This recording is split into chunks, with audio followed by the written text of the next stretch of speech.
the sound of thunder. Taurian banners raised high asunder. Steel on steel, you hear the echoes roar. Good times rhymes with war crimes evermore.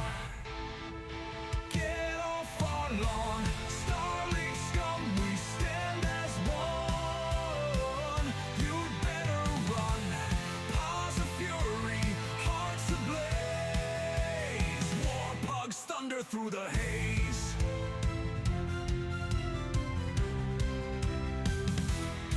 From dusty plains to the jagged peaks,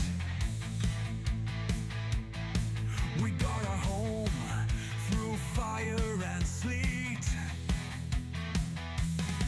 No Concordat will kneel or bow. Our cause is just, our time is now. Get off our lawn, Starling scum, we stand as one. You'd better run, paws of fury, hearts ablaze. War pugs thunder through the haze.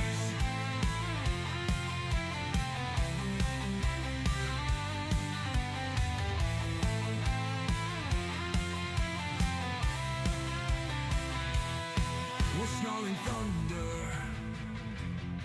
relentless charge. Our anthem shakes the void at large.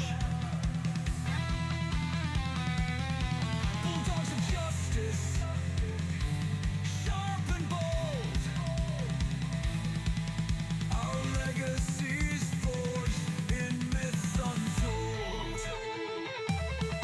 We howl for freedom, we rage for peace. Our battle cries will never cease.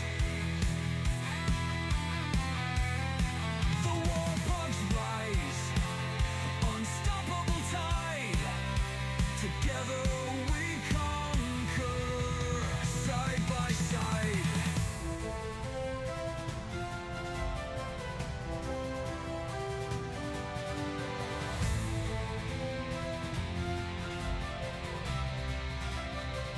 Get off our lawn, Starling scum, we stand as one. You'd better run, paws of fury, hearts ablaze. War pugs thunder through the haze.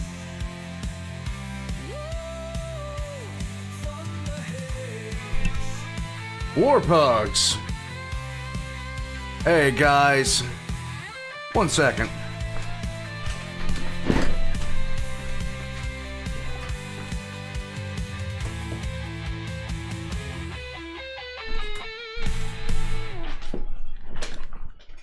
I forgot my lights. Completely forgot my lights. There we go. Now we have backlighting. There we go. All right. Guys, how's it going? Well, it's Tuesday. It feels like Monday because yesterday was Memorial Day. I hope everybody had a fair amount of good times with family and just, yeah. Did Boss wish North Korean sub? Yes, the Temu sub from the North Koreans is it's nice. It's very nice, okay? I'm just saying, impeccable, okay? I'm just saying. Oh my goodness, guys. That one threw me off. That one threw me off because, okay, honestly, the new unsub episode, I'm actually going to check that out. Probably a little bit later. I don't know if it's going to be tonight because by the time I get done with the live stream tonight, it's probably going to be close to 11 o'clock. We're going to break this up, of course, into sections. Of course, who would win, Deadpool or Warhammer 40? Dude, Warhammer 40k would eventually have something that Deadpool, couldn't counter, but Deadpool would go on a tear. I mean, eventually. He might eventually wind up in the Eye of Terror. He would eventually fall to Slanesh, though. That's just the way it is. Guys, we are here for the Taurian Concordat. This is from Big Red 40K, and here's the thing, okay? I've already been told by several people that this is going to be sad. For me, because I'm a Taurian Concordat fan. But here's the thing, and this is true about every civilization, every single nation, in every single founding, on every single thing, you're going to wind up with a jerk face in that civilization. I am expecting that 150%. This is the first video Red had original music for. He said you need to credit the composer to prevent any copyright issues. You can copy the issue from the description. Will do. 1 second. Let me go ahead and do that. I'll go ahead and push that in there right now. Blam, blam. Let me see. Where are we at? Kablam. And hit that button. And hit this button. And hit that button. There we go. All right, all taken care of. Appreciate that, Gear Stark. Appreciate that. Got that taken care of.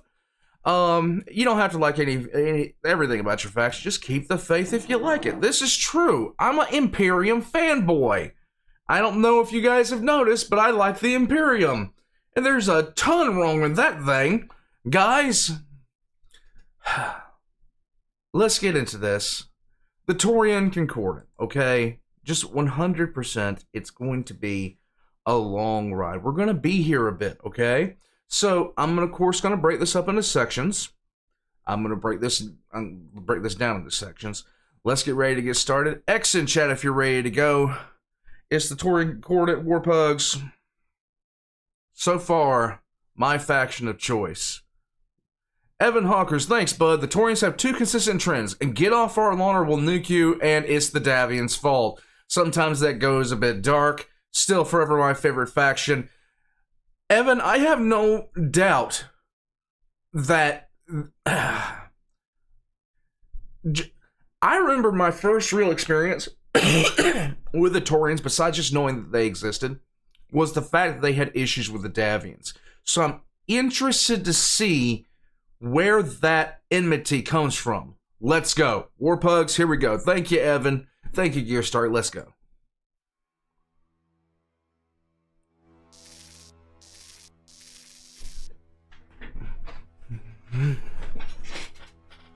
Andrew, I'm beginning to discover that, yes.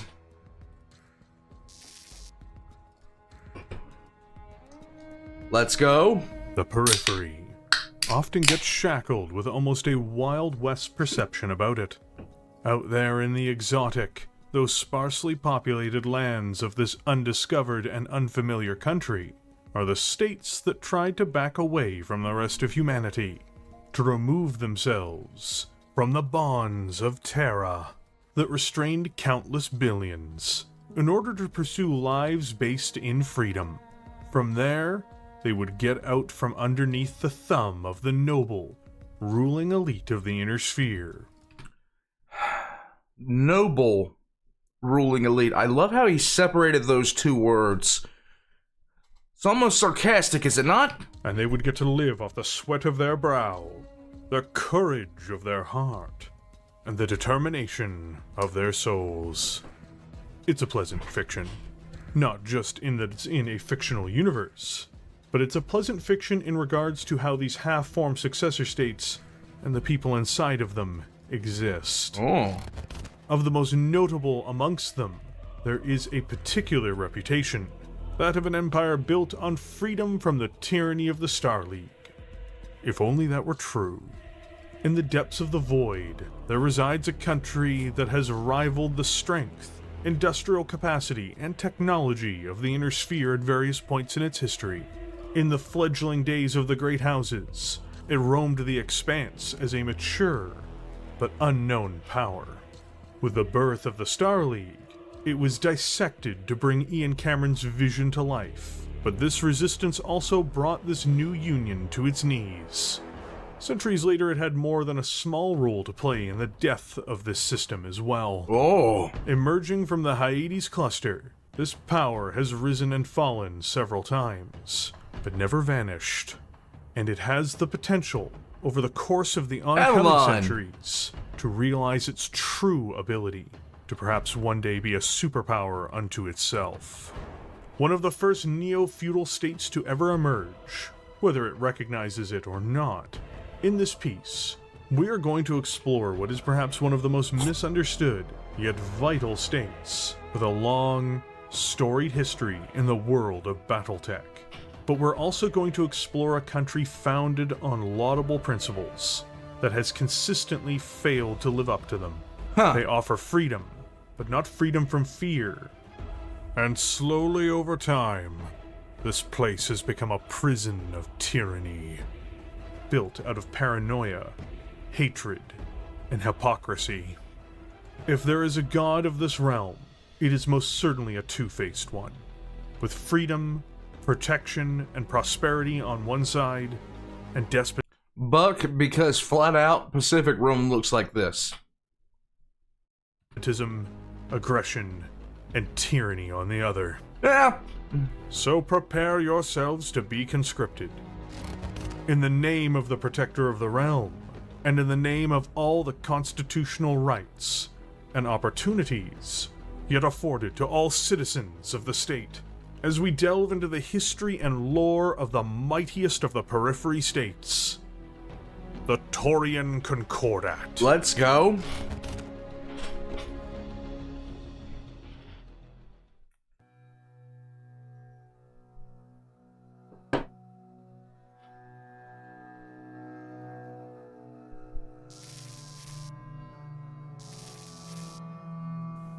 If written accurately, history is always a terrible disappointment for the idealistic, the romantic, and the opportunistic. History often sucks for whoever, really studies it. Like, if you ever see a history professor, they're never really, really happy, are they? From History and Culture by James Dugan, University of Washington, 2031.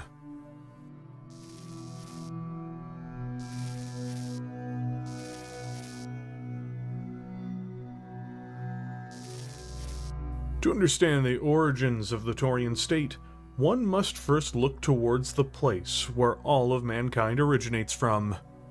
Detroit. Wait, what? In the 21st and 22nd centuries, Earth had undergone a revolution in technology and in its society. Communism imploded and was swept away in the years after the turn of the millennium. And this created the conditions for a new world of managed democracy. Join us now, Helldivers. Protect Terra from those that would sense to defile it. Join now and die for Super Earth. I think I'm in the wrong franchise. One governed with the shared values of what had been called the Western Alliance. These states, all democracies, were perceived prior to the fall of the alternative system as benevolent, enlightened, and well-run societies. Representing 80% of the global population, this default ruling body over the Earth evolved into the Terran Alliance in 2086. This callous, but outwardly democratic government and organization, led by the most powerful and wealthy amongst them, became the beating heart of human advancement, allowing for huge expansions in energy production through Excellent fusion chat to Nick technology. Avalon. But also it pioneered interstellar space travel with the Kearney-Fushida Drive. Colony ships and exploratory vessels scattered into a series of systems and worlds around Terra, seeking out resources, and more importantly, habitable dwellings for mankind among alien stars. Yay! These journeys were successful in many cases, finding new, rich lands to colonize. For a great many of those left on Terra, as time passed into the 22nd and 23rd centuries, amongst civilians, from the poor to the more adventurous members of the elite, they embarked on a journey into the heavens and into these new habitats for humanity as interstellar transportation became progressively more affordable. Nice, Buck. Abandoning the increasingly unsatisfactory Earth in hopes of finding worthwhile lives on these alien planets. It was the chaos and poisonous lack of just governance on Terra that had made the home of man so increasingly unattractive to so many. These people were often those looking to escape the corruption of where they had departed. Only unfortunately they failed to escape the Alliance's reach. At least at the beginning. The chaos of the Terran political system made it difficult to manage for the colonists at first, as Terra did have the idea that these new settlements were under their jurisdiction. The first territories to be part of this grander sphere were very much dependent on Terran support to survive, and thus were hardly able to live free of the dominance of the homeworld, as many had clearly desired. But with so many departing Earth, and with the passing of only a few generations, this changed. The volume of colonists on so many of these planets, as well as these worlds' own economic, agricultural, and industrial development, meant that they could no longer be so easily herded by their masters at home.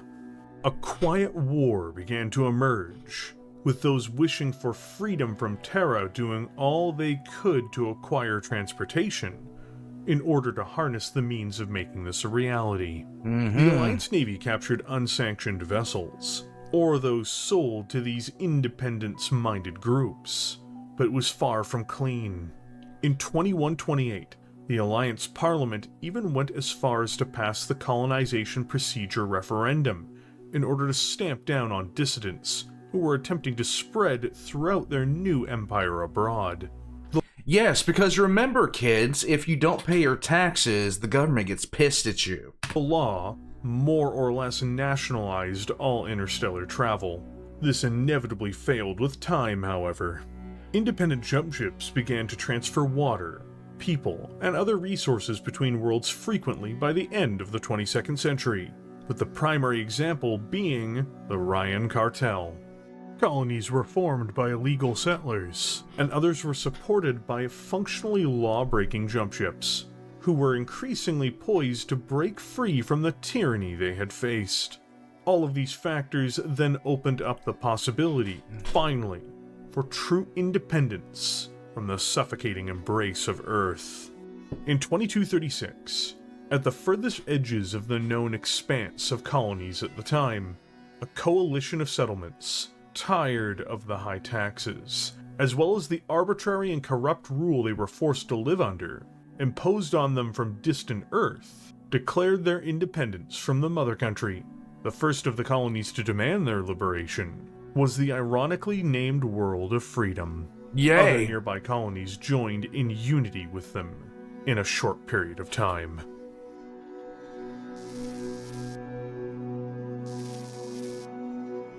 The straw that broke the camel's back came from colonial Terran governor Ardith Rathill on Freedom in the spring of 2236. Rathill apparently had an agreement with the Terran Alliance Treasury Department, which gave the governor power to impose whatever local taxes he pleased in exchange for a certain sum of money deposited in the Alliance Treasury. An inventive if rather arrogant sort, Rathill imposed one tax scheme too many when he decreed the Freedom Marriage Tax Bill, requiring that a mandatory dowry be paid to his office before it would issue appropriate marriage permits. This proved too much for the native Freedomians, who to this day are noted for their hot-blooded natures. Yes, please tell me how well it's gonna go when you start putting taxes on marriage. Yeah, this is gonna end fucking swimmingly. From the Outer Reaches Rebellion by Arthur Dixon. Santiago Press, 2714. Keep the This political peaceful stuff out of chat. separation, this revolt against the high-handed Terran planetary governors and administrators Mad. was not met with negotiations or reform. Instead, the Alliance Parliament in Geneva, upon hearing word of this disobedience, responded with a fury not seen, truthfully, Oh boy. in generations. On Terra, the elected body was largely broken into two camps, the expansionists and the liberals, with the latter being more pro-colony, though often only insofar as they could exploit them subtly, Yeah? and the former being about direct rule and exploitation by Terra. Cool. The expansionists, who at the time held the majority in the parliament, passed an emergency bill to finance a gigantic military expedition to intervene and crush the World of Freedom and Yay. its allies, bringing them back to heel. To do this, a fleet of strike cruisers, It's always nice when both parties of government are saying to go screw yourself. assault carriers, and a host of troop transports were assembled, with ground forces being made up mostly of Terran colonial marines, as the Alliance Global Militia wasn't suited for the task. Yay. Major General Gunther Stein was placed in command of this vital operation to enforce Terran hegemonic influence once more over its colonies. Sweet.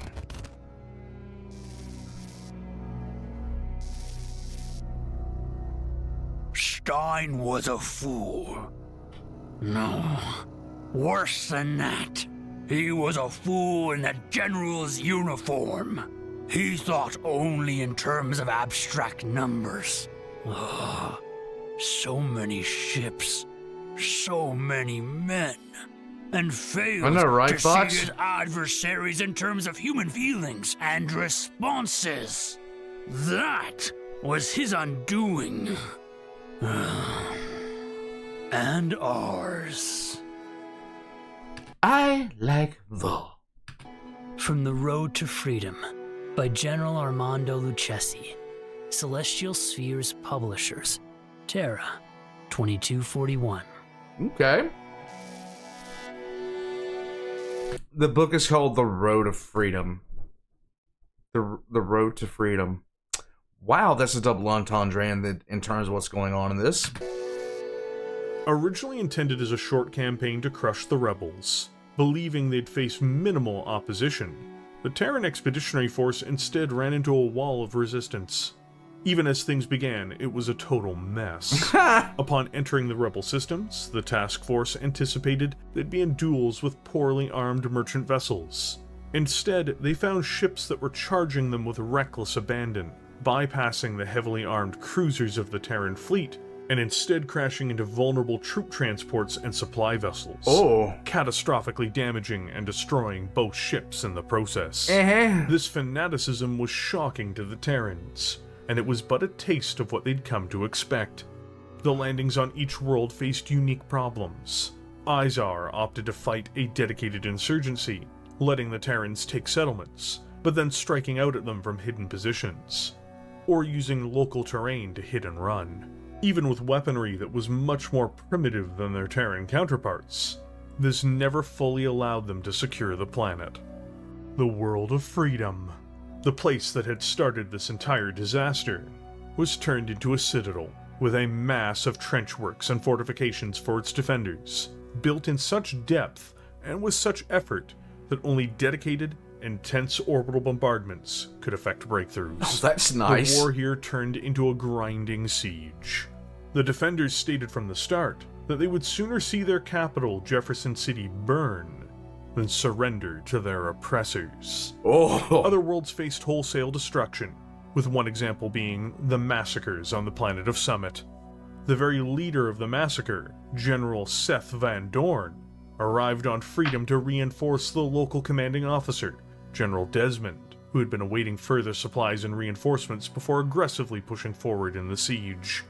Van Dorn and his troops were bloodied by this point, and considered utterly ruthless. Their arrival heralded a level of violence the defenders could not hope to hold out against. Predictably, they turned their heavy laser cannons on Jefferson City, and it was turned into a burning ruin. Under the cover of smoke and fire as an inferno rampaged through the enemy city, Desmond ordered the attack. Men, women, and children were forced to fight street by street to defend themselves. These people, functionally civilians, were then massacred by the Terran Marines as the city was leveled. Yeah. President Dupont the leader of the defenders, fled into the hills during the fighting in order to continue resistance over this now badly mauled world.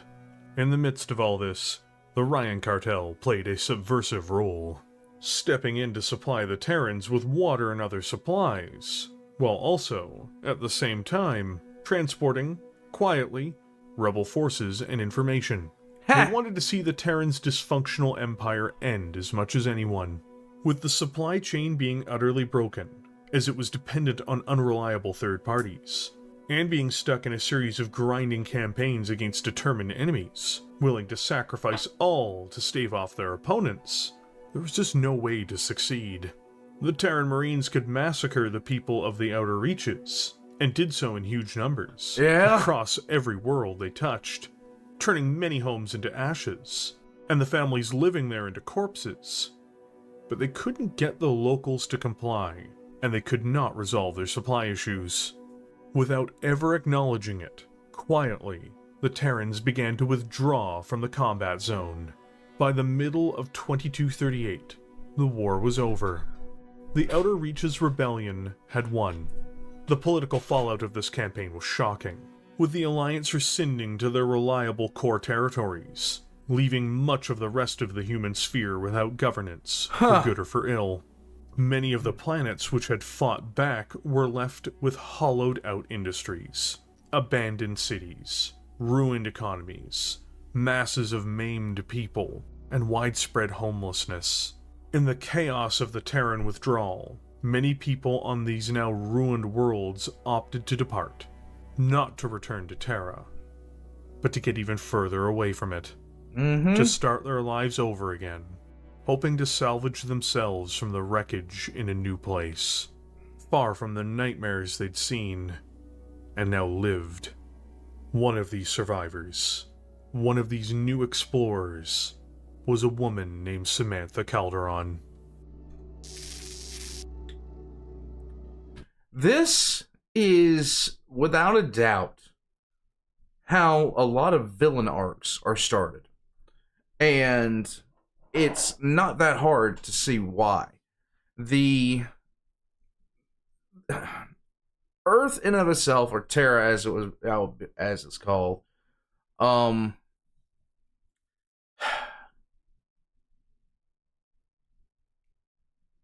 it didn't control itself. And this is the result. They were losing prestige. Well, not prestige. They were losing control, is what it was. They were losing control over a fledgling group that they had no way to really put that control over. And when the only response that you have is force, I mean, what are you going to do? What are you going to do besides use that force? That's the only thing that you have at that point. You have nothing else. Wait till you learn how the Rim Worlds were formed. I have no doubt. Like I said, every country has its asshole phase. Every single one does. You look back in history, you find me a country, and then find the one that didn't have its asshole phase. There are several countries right now going through their asshole phase. Some never leave it. You're right, Sarah.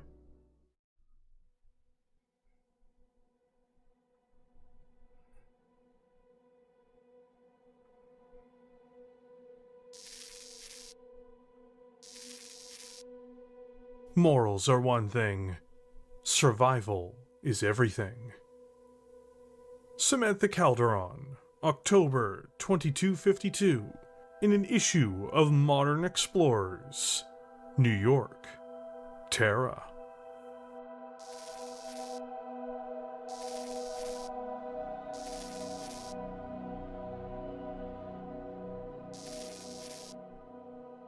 Aix-la-Chapelle had been a colony which had joined the Outer Reaches in their bid for independence. Their struggle was as real as freedom's, or anyone else's. And just like them, the blood of their citizens won them their liberty, and pushed back the Terran Empire. Even now, with the Alliance in political chaos, It did nothing to heal those who had sacrificed for this victory. The dead and wounded paid the highest price, of course, but there were so many others left behind. Everyone on these worlds were survivors, after staring down the superpower that had spawned so many colonies. But some were left to survive, even if physically intact, with severe wounds that cannot be seen. So basically, the founders of the Taurian Concordat were PTSD suffering peoples. Yes, that's perfect. Here's the thing. I have never been able to understand. It's something that I have fallen victim to at times in my life, especially when the wars got started, everything else like that. But once it lasted for only a short time, but the ease in which we declare one group of people the other, and by declaring them the other. Now, thankfully, when I was in the military, they kind of clamped down on that, because that was how they made it back in the day. That's how they kind of made it easier for the soldiers and stuff like that to get over the fact that they were going to be killing soldiers, other people, you know? I mean, that's how they kind of made it easier for them to do. It was just a psychological trick, really. They started doing it during the Iraq and Afghanistan war and knocked that stuff off pretty quick, and I'm glad that they did. I'm really glad that they did. Humans are very tribalistic, Matt Mergen. But if you're ever wondering how people can do this to each other, I mean, look at how easily we see cultures that share intense similarities, but due to just basic political reasons, people within the same country will turn on each other as if they were one side. Both sides view each other as completely amoral and just worthy of death. It's horrible. And Samantha Calderon was one of the legion of people who suffered in this way. Samantha and her husband had been in the upper class of society, with her husband possessing a vast fortune built around the terraforming industry. Yay! Which at the time, in what would later be known as the Inner Sphere, was booming with all of the colonization taking place. Calderon merchant ships and Calderon equipment departed from Vega for years, until the uprising, that is. Her husband was marked as a traitor, though the circumstances around this remain murky. He ended up before an Alliance firing squad, and was shot. Their 2 daughters were put before the same firing squad, and were also, tragically, shot. This is the story of Boudica, only less severe. This is what happened to Boudica. This was only what happened to Boudica was less severe. Samantha buried her husband and children, being left with his wealth, but also with a void in her life that would push her to abandon the place she had called home. Oh my God. Even after her family was killed, it was hardly as if things went smoothly. Merrick privateers raided her assets, stealing vessels and equipment shortly afterwards, halving her net worth by 2245. With that, Samantha was done. There was no reason to stay any longer, to linger on broken worlds. In a chaotic soup of warring pirates and corrupt local states, she opted to take a decisive solution to her problems, and charted a radical new path to her life. Instead of fighting back against the pirates, and holding desperately onto what was left of the financial and business empire her husband had built, she sold it. She sold all of it. Everything was liquidated, and all for one purpose. She began buying jump ships, aircraft, supplies, and the means to start over near some distant star, far away from the misery she was in now. While making these purchases, she announced her intention to begin an expedition, with the goal she desired, to take herself and the people who came with her beyond the reaches of known space. Yep, get out. In 2250, 25 ships departed Aix-la-Chapelle, on their course into the vast darkness. While passing through otherwise occupied human space, The flotilla did all they could to avoid detection, to avoid contact with the Alliance, wanting to have nothing to do with the butchers who'd ruined so much. On their journey, they made 3 notable stops at Robinson, Victoria, and New Syrtis, as they continued onward into the unknown. Barely a record was kept of them before they vanished, much as those who went down the same path and were never heard from again. For 22 months, from the time of their departure, they traveled their lonely voyage, until Samantha and her people reached the Hyades cluster. Surrounded by a dense nebula of gas and dust, the Hyades zone was something of a mystery up until this point, even as late as the 23rd century. Prior explorers and expeditions that had charted their path towards the cluster had vanished without an inkling of what happened to them. As the flotilla came closer to the dense gas and dust clouds, it was discovered why. But too late for 2 of their craft, who could not adjust their course. That sucks. These 2 ships had a tragic end. But what was the cause of this calamity? Sitting directly behind this wall of gas, a wall that blocked out most of their sensors, was a massive asteroid field, which was hundreds of millions of kilometers wide and deep. This was the graveyard for the explorers that had come before. Still, the Calderon expedition as a whole persisted, despite their losses, and managed to do what hadn't been done before. Mordred. Fun fact for online roleplay thing, we looked into the math of colonization numbers capacity. Battletech, this is outright impossible by the logistics provided. Well, okay. So, one thing to look at is the tech in here, the tech used at this point might be different, might be far different. 2 out of 25, not bad odds. No, Fox Leader, that's not bad odds at all. So I don't know if the lore had the schematics for the jump ships in it, but we'd have to see. We'd really have to see. Survive the asteroids that claimed some of their own. 8 unexplored systems. True, Mordic, but at the same time, one thing you have to look at is it might not be the tech involved, it might be the actual size involved that we're looking at here. Because if we're comparing, modern destroyers versus World War II destroyers are almost uncrewed by comparison. Gravitationally locked to one another, or found past the deadly obstacles. Changed in the age of war. The total of 37 worlds. Of these 37 celestial bodies, which notably some had very wild and chaotic orbits, 10 were deemed habitable for human life. Hooray! On January 23rd, 2253, Samantha Calderon set foot on the planet of Taurus, named after her second husband, Victor Torrens, who had perished aboard one of the 2 ships destroyed in the Hyades asteroid field. Another loss for her on her quest to escape the misery of the inner sphere.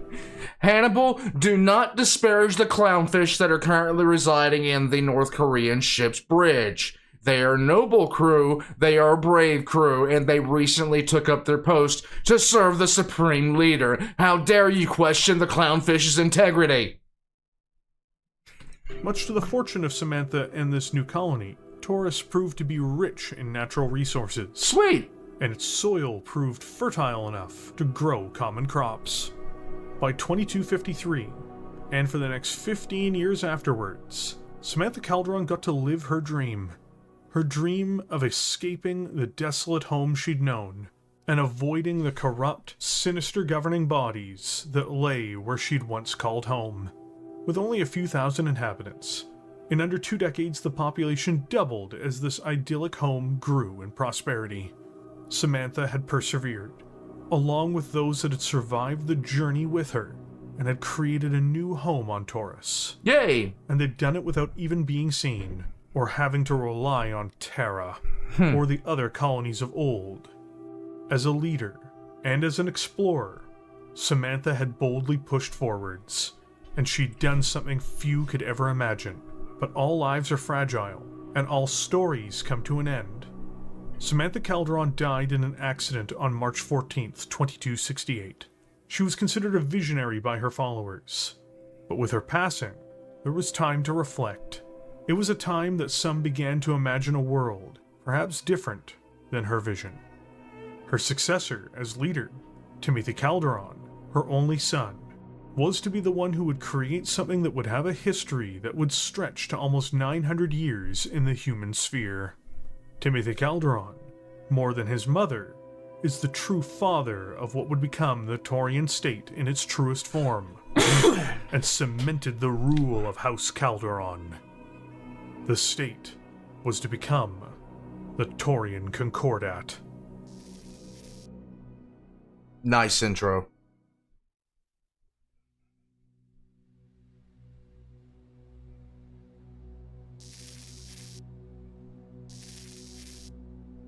When a democracy which is thirsting for freedom has evil cupbearers presiding over the feast, and has drunk too deeply of the strong wine of freedom, then, unless her rulers are very amenable and give a plentiful draught, she calls them to account and punishes them, and says they are cursed oligarchs. Socrates, Plato's Republic, Book 8.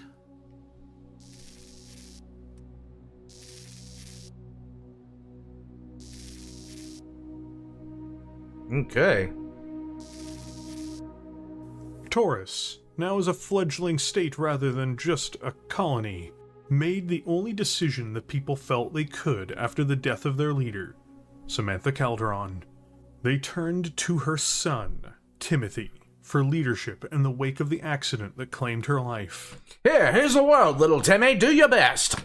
With the population only numbering in the thousands, and with the colony still not being grounded enough to ensure its long-term survival, turning towards another Calderon seemed to be the only option in the eyes of the people who selected him. Samantha had taken them this far. Timothy would take them into the days to come. There is an important point here that must be stressed. The Taurian Concordat is in many ways a nation of contradictions, and that starts from this very moment. You see, Timothy himself despised democracy. Oh. The Terran Alliance, the state which at the time of Timothy Calderon's ascendancy to the protector role on Taurus, that was very much in political turmoil, was the primary example of democracy on display for humanity to see at the time.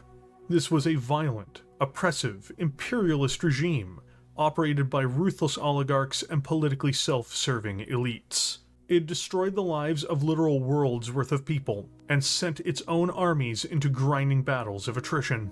It killed Timothy Calderon's siblings, and was the reason his mother had led the expedition to this new colonial paradise, now on the edge of human space. It also represented a system that took from others, unjustly, and gave the spoils to those who already had. So, in 2268, Protector Timothy Calderon felt he was more than justified in his disdain for a system that had created so much suffering, chaos, and destruction. Democracy as an idea, you may argue, in the world of Battletech, was largely discredited because of the Alliance, and its lack of representation as a political system among the star-spanning empires at a national level likely is because of this dark era. So, if not No democracy, surprise. what system of government did Taurus, the eventual capital of the Taurian Concordat, have instead?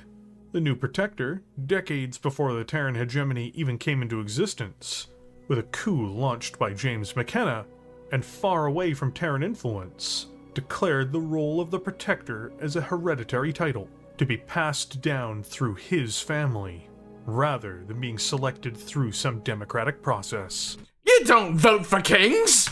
This is one of the earliest examples of neo-feudalism in human-occupied space, though some others were starting to crop up, but it might even be the true earliest when factoring in other states that had become neo-feudal empires had yet to truly fully adopt it, or for it to become the established order of the realm. Ironically, Taurus's regime was established in the periphery, where supposedly people wanted to be free. The Periphery's vision of that concept, however, changes depending on where you are standing. The new Protector also had another decree for his people. Cool. Now that he stood atop the society. Another reaction to the tyranny of the Terran democracy that had driven them so far from the homeworld and colonies. No work, no food. The idea was a simple one. Those who did not contribute to the general welfare were denied access to the common welfare. While these political edicts were imperfect, they did result in Taurian expansion, and the expansion of Taurus's control over nearby worlds. Simple rule. You want to eat, you gotta work. I mean, it's archaic, it's brutal, but I mean, if you want to fuel society a certain way, there you go. That's a very, very, very pure law right there. Repress, what's up, bud? Thanks. Have a great stream, my friend. Still busy moving, so I can't stick around, but wanted to drop my support. Also, any plans for when you hit 40K, hopefully soon? I'm looking at hitting 40K sometime in the next month and a half. Okay? Sometime in the next month and a half. I still haven't decided what to do then. I still have not decided what to do. Just saying. I don't know. Under his Thank you, leadership, Repressed. any planets not already colonized within Flanagan's Nebula were settled. Magaris, Samantha, Renfield, Kirton, and Ishtar were all established between 2310 and 2320. Timothy Ishtar had turned the expedition's small colony into a monarchist empire. Yay! And one he passed on to his daughter Sandra in 2330 with his death. By the time this happened, there were millions of people who called themselves Taurians, and who lived in the Calderon's functional kingdom. If the next in line had been reckless, this now expanding collection of worlds may have quickly been undone. However, Protector Sandra Calderon proved herself to be a sharp and worthy successor to her father and grandmother. Okay. It was under her watch, and with her putting forth the initiative, that the Taurian state began to expand past the gas nebula that insulated the state from outside powers. They left the safety and security that it offered in a quest for new lands to claim, and the resources that went along with it. The mineral-rich worlds of Pinard and Bromhead were colonized within 10 years of her rule as protector due to her initiatives, as well as the ever-famous planet of New Vandenberg. The vast abundance these planets offered fueled the expansion of the state, and only furthered yet more exploits with time. In 2331, the new protector, only a year into her reign, needed to address a crisis as well. Refugees were pouring into the new territories of the Calderon's realm, attempting to escape the planets closer to Terra, as the Calderon expedition had years prior. What could have been a violent encounter on Diefenbaker that spring instead turned into a meeting of mutual respect and cooperation. Yay! Bringing with them technology and a willingness to live on the frontier. These new refugees were accepted into the Concordat by the millions, embracing a new homeland and way of life. Because of waves of migration over time, with people attempting to flee the expanding great houses, the empire around Taurus would have over 1 billion inhabitants by the middle of the 24th century. Their worlds had so much room for expansion, and so much opportunity, even if the rest of the Inner Sphere did not know about this realm for years to come. It became a home to many who were willing to be part of it. Past opening the door to migration and the acceptance of new arrivals, it is also important to note that Protector Sandra Calderon set in motion one of the key moments beyond the beginnings of expeditions and colonization in the history of her people. Because one could argue that Sandra paved the way for the Concordat to become a relevant power, as it was under her that the state invested massive resources into jump ship construction facilities. There you giving go. them domestic production of new vessels, but also creating the infrastructure that few could imagine the Periphery state could sustain. The Taurians were naturally void-traversing people. Their expeditions and successful navigations of nearby clusters prove that, and creating the ability to build their own jump ships and other assortments of spacefaring craft was vital to the nation for its prosperity as well as for its survival. Right. It also showed the excellence amongst the scientists and engineers within the new state. They had the power to reshape their environment and to build the most precious spacecraft in mankind's domain. The skills, machinery, facilities, and material development that came from this expansion at her order is also what allowed the Taurians to square up, centuries later, against their rivals from within the area that would later be called the Inner Sphere, in ways no one could have expected. However, for all of her efforts, for all of the incredible things that Sandra put in motion, with her rule being implied to have been long due to how it was written, we know for a fact it was only for a mere 5 years. Much of what she got started, from colonization to vital infrastructure and resources she acquired, was all set up in that 5 years. Oh my god. Even if it did not bear fruit within that time frame. Sandra Calderon's clear, far-sighted vision for where the Concordat needed to go, if it were to be able to defend itself, and if it were to be able to master the stars and planets further into the depths of space, set up the state for 2 centuries of advancement and success. She was succeeded by her son, Richard Calderon, overseeing many of the projects his mother began from 2330 through 2360. The state's prosperity under his rule was unquestionable, and much like his 3 predecessors, Richard left a mark on the society he governed that would stand the test of time. Upon his taking the crown of Protector on Taurus, he declared the intention to formalize and reform the planets within the colonial bubble that had begun into what would become known as the Periphery.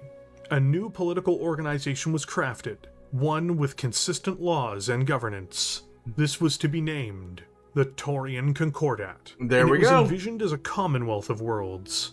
The ideas behind it, as Richard put it, was that the colonies would be bound in friendship, and a promise that the central government would stay hands-off regarding internal affairs of colonies that officially joined.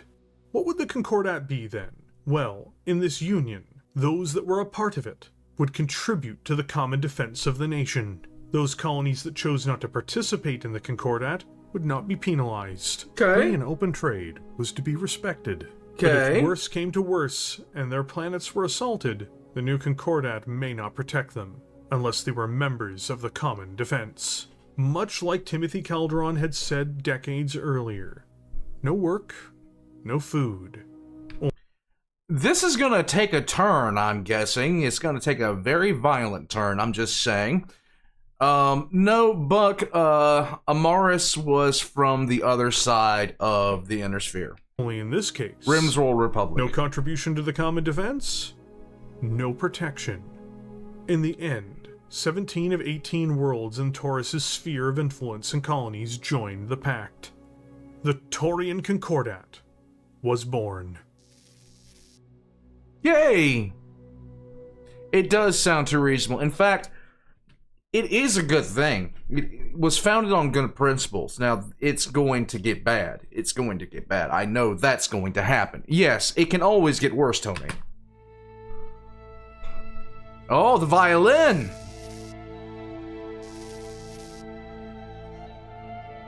And for this reason, I said, money and honor have no attraction for them.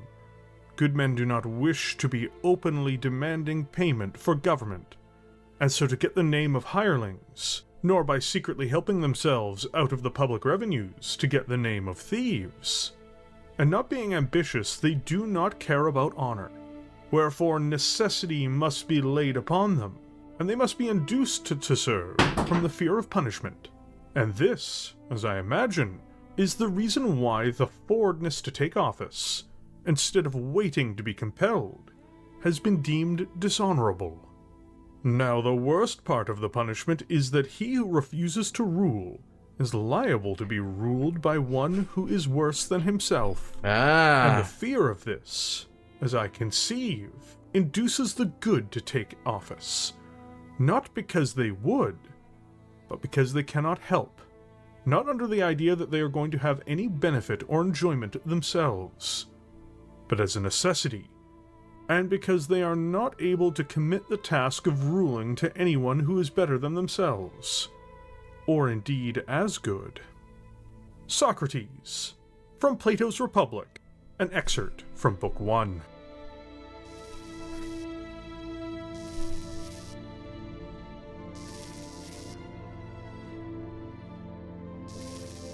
Taurian government, gentlemen. Considered by many to be one of the freest states in Battletech, the Taurian Concordat has a seemingly strange structure to its government Sweet. that does not entirely reflect that.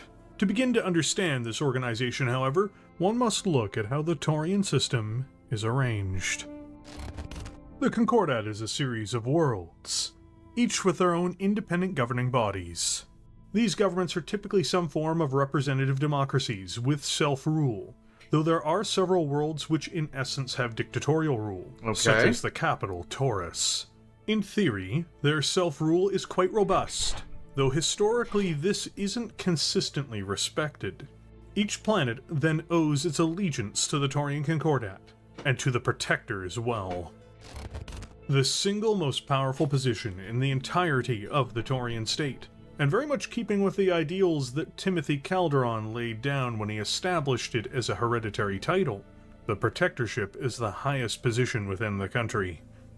As to its role, it is the chief executive of the entirety of the Taurian state.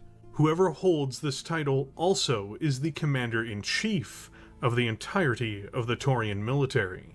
What's very important to understand is that the Protector's power goes past this too.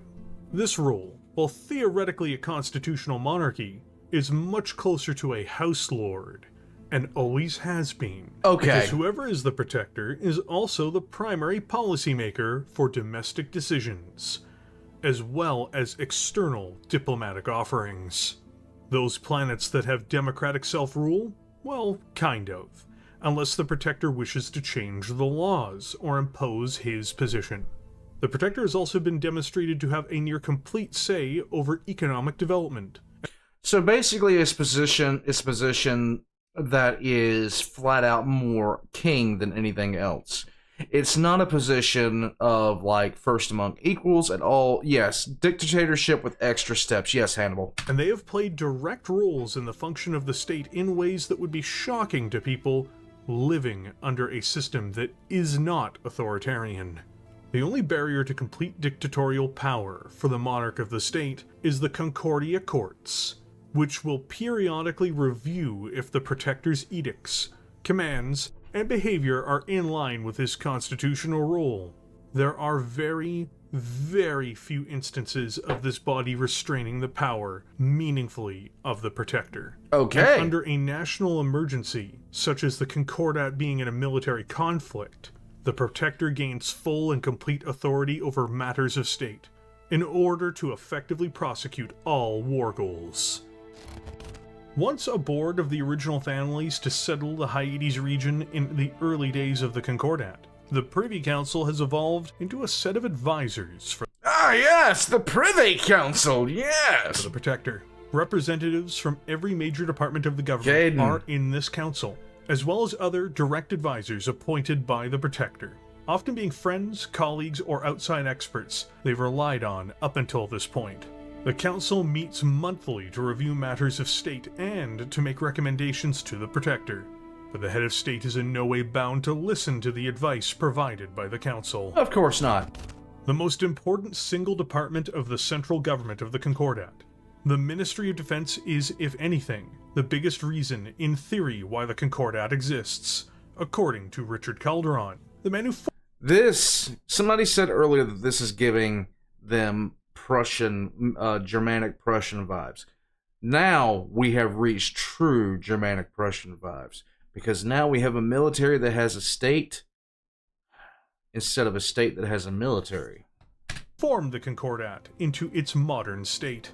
It is the most decisive tool that the Protector has to protect his power and importance, as well as the most pivotal department in ensuring the safety of Taurian citizens, a role the Protector is supposed to mostly be installed for. The department oversees military research and development, coordinating the needs of the military directly with private enterprises to keep the flow of war material acquisitions coming. It is, of spice course, must also flow. responsible for every branch of the military, including its aerospace and ground forces. The TDF, or Taurian Defense Force, more or less falls under civilian Right, control James. from being in this department. Headed by the Treasury Director, the Exchequer maintains economic growth in the Concordat, managing fiscal affairs for the state as a whole, but also for individual member worlds. The Concordat Bank of Taurus is the heart of the Exchequer, as well as the government mint and the Taurian Treasury Reserve. Cool. This is easily one of the most important cornerstones of the Taurian Concordat, as it would be for any state, and its vital function in maintaining stability in the Taurian Concordat and its economy cannot be overstated. You must put a Ferengi in charge of this as soon as possible. Yes. So, at this point, the Germanic Prussian vibes are getting heavier and heavier, and I'm actually liking this. Now, one thing that I'm waiting for is the shoe to drop, because the thing about it is, with the government set up this way, it's only a matter of time before an imperialistic dickhead gets a hold of it. And when the imperialistic dickhead gets a hold of it, things are going to go south rather quickly. Big Red, what's up? The Ministry of the Interior. Oh, I know the Centauri from Internal Babylon 5, Security. yeah. Hello, darkness, my old friend. Yay! This is exactly what it sounds like. One of the key assets of this department, which has evolved over time, Secret is police? the Concordat Constabulary. Once a paramilitary organization, this group evolved during the 3050s into a professional nationwide military force. It, meaning the Ministry and its offshoots, are meant to maintain order on all Concordat worlds, and are meant to guard against foreign intelligence assets. Oh, They will also maintain domestic and military intelligence as it relates to internal security matters. this is polite speak for these are the jackboots, and they're coming. Surely this ministry would never be used to suppress the will of the people. Oh no! What kind of nonsense are you talking there? It's vital in my eyes to point out, just as we lead into this next ministry, that the Taurian government is one of the few in human space that never gave up on colonization, and it is reflected in their economy, but also in this ministry. There are many political and historical reasons for this, which will be covered throughout this piece. However, for now, know that this is a major component of government affairs. This is all to say, the Concordat doesn't just have a Ministry of Trade, it specifically has the Ministry of Trade and Colonization. To start with its function, the ministry often works closely with the Exchequer in order to facilitate healthy trade policies with nearby powers. They are also directly responsible for the colonization of new worlds, and assisting the colonists in these regions. Cool. The ministry became very central during the Franc Reaches crisis that emerged in the 31st century. The Concordat places a very special and serious focus on education within its borders. Maintaining advanced industries, like a military-industrial complex, requires skilled people, and this isn't possible without a robust and effective education system. The Ministry of Education within the Concordat oversees the school system from the elementary level through to the university level. Okay. Members of the ministry appoint and promote instructors and administrators throughout the school system, and coordinate planetary and national literacy. The ministry also oversees to some degree much of alternative education, including private schools and homeschooling. Without this department, research in almost any field would plummet, and the vital industries of the Concordat centered around terraforming, colonization, shipbuilding, and the military complex would implode. A court system built to administer civilian law, the judiciary is a major element of the state, giving some oversight over the rest of the government. In theory, the Concordia courts serve as a balance of power against the Protector and his government departments. The courts also have the power to strike down legislation, both on a planetary level and an interplanetary level, should it be deemed incompatible with the Taurian citizens' civil liberties. Okay. It does not do this very often, seemingly. The term used for the central government's civil servants who oversee administrative duties is functionaries. Okay. Everything down to clerks, to auditors, the equivalent of inspector generals, they're all a part of this broad group of people. They investigate and report on what is happening within the government's ministries to, typically, the government itself, but they are there to ensure that there is accountability. The Taurian Concordat does indeed have a noble class, but they are typically not ultra-wealthy, though this isn't universally true. A dedicated effort has been made within the Concordat to ensure that their nobles, as well as other elites, do not acquire so much wealth as to create massive imbalances with the general population in wealth distribution. Okay. In order to maintain their free society. This also conveniently Goes makes King. them less of a risk to the central government in terms of their influence as well, which is very convenient. Very convenient. The Concordat Charter. The principles of this periphery realm are built around this piece. Exactly, The Concordat Wolf. Charter claims that all levels of the Taurian government, both national and local, must guarantee to their citizens the manifold blessings of a free and open society. In Until a dickhead gets in power. practice, this Yellen. means that Taurian citizens have the right of free speech, freedom of assembly, freedom of association, freedom of religion, and freedom of the press. They are also promised timely, fair, and public trials for accusations of wrongdoing. Okay. It also includes the right to a free and appropriate public education. Another promise is that citizens are guaranteed government-sponsored healthcare, or at the very worst, low-cost healthcare. And the same citizens are also guaranteed a living wage for anyone who is employed. Most valuable of all, they are given the right to be free of fear of foreign invaders. Notably, But not fear of domestic ones. the Concordat does not guarantee the right, though, of their citizens to be independently armed by law.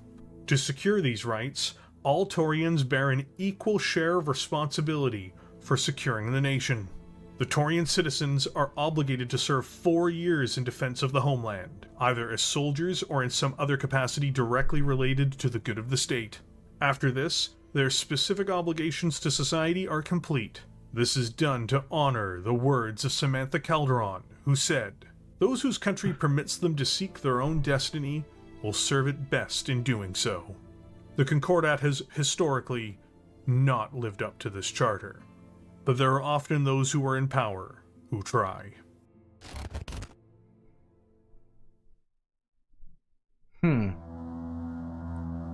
So pretty much, you will serve, you will work, you will eat, you will better the state. This is a lot of governments sound amazing on paper until you put them into practice. Until they're put into practice. A government like this, with the leadership structure that it holds, is one dickhead away from a nightmare. Just one dickhead, okay? That's all it really takes in some instances to turn a government like this on its head. Basically, yes, Evan. If you want to look at the history of human civilization, if you really want to look at the history of human civilization and the governments that were put into place, the governments were always meant to be for the people. I'm here to serve the people. I'm here to do everything until somebody has a shiny that I want, and then we're going to wreck shit. You know, that's how it goes. The Ministry of the Interior? Yeah, it's going to be fun. Oh, yeah, Andrew, no kidding. Oh, speaking of dickheads, how's Davian? How are you? My family has served you since the very beginning. Wow. Big Red, the voice. This is like pottery. And it will continue to serve as long as this august body is willing to accept our aid. I am not my father. I do not have his record of achievements to prove my worth to you. What I can offer you is my heart, my soul, my flesh, and my untiring devotion, not only to my own world, but to any world that seeks the protection and freedom of these federated sons. Renard Davian and his acceptance speech before the Federated Sons High Council, 2340.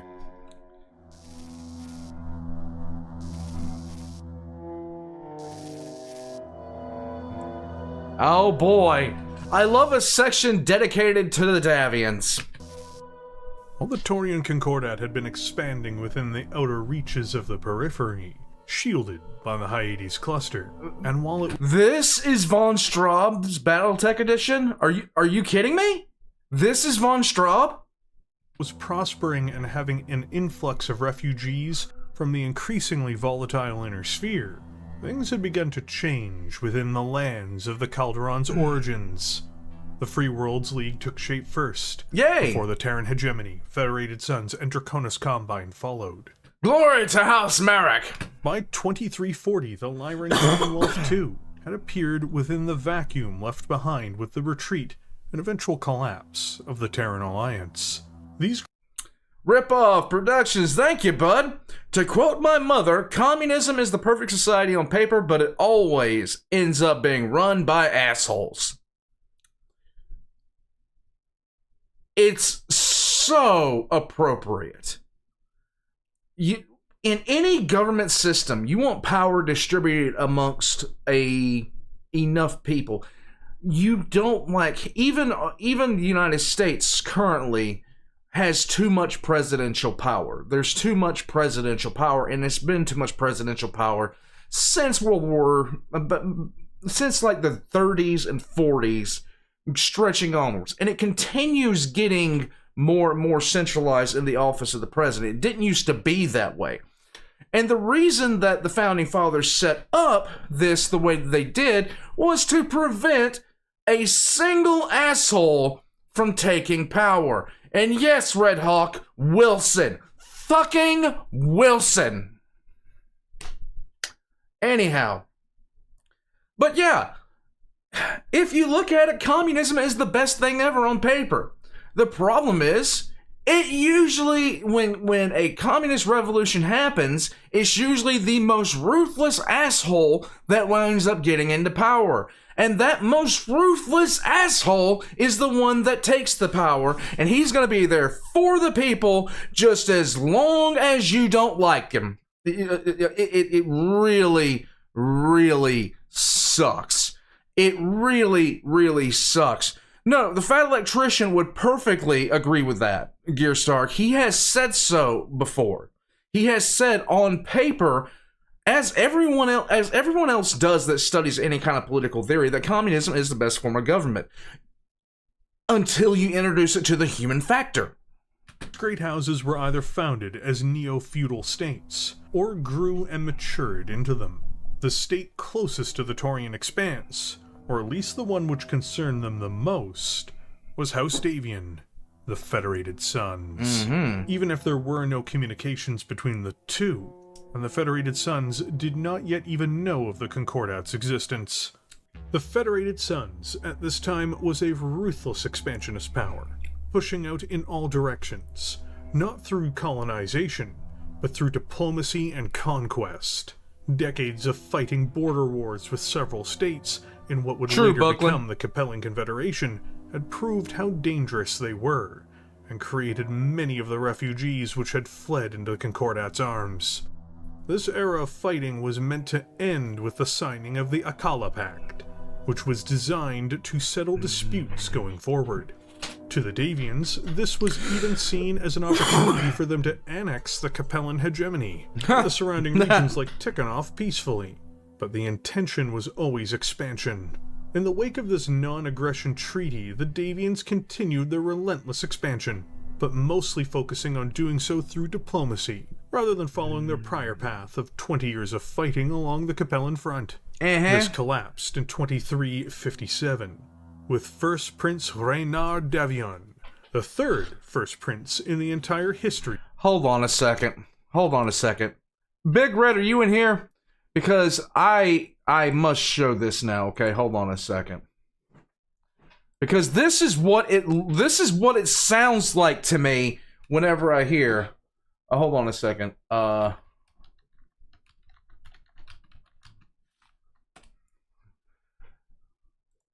China. Okay, hold on a second.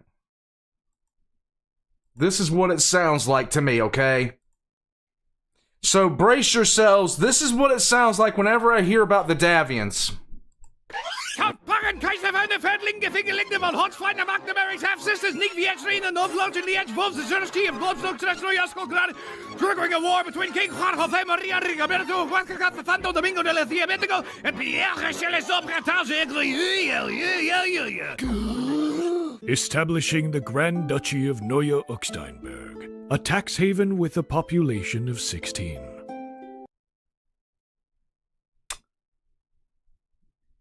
Yeah. There you go. There you go. I just wanted to point that out.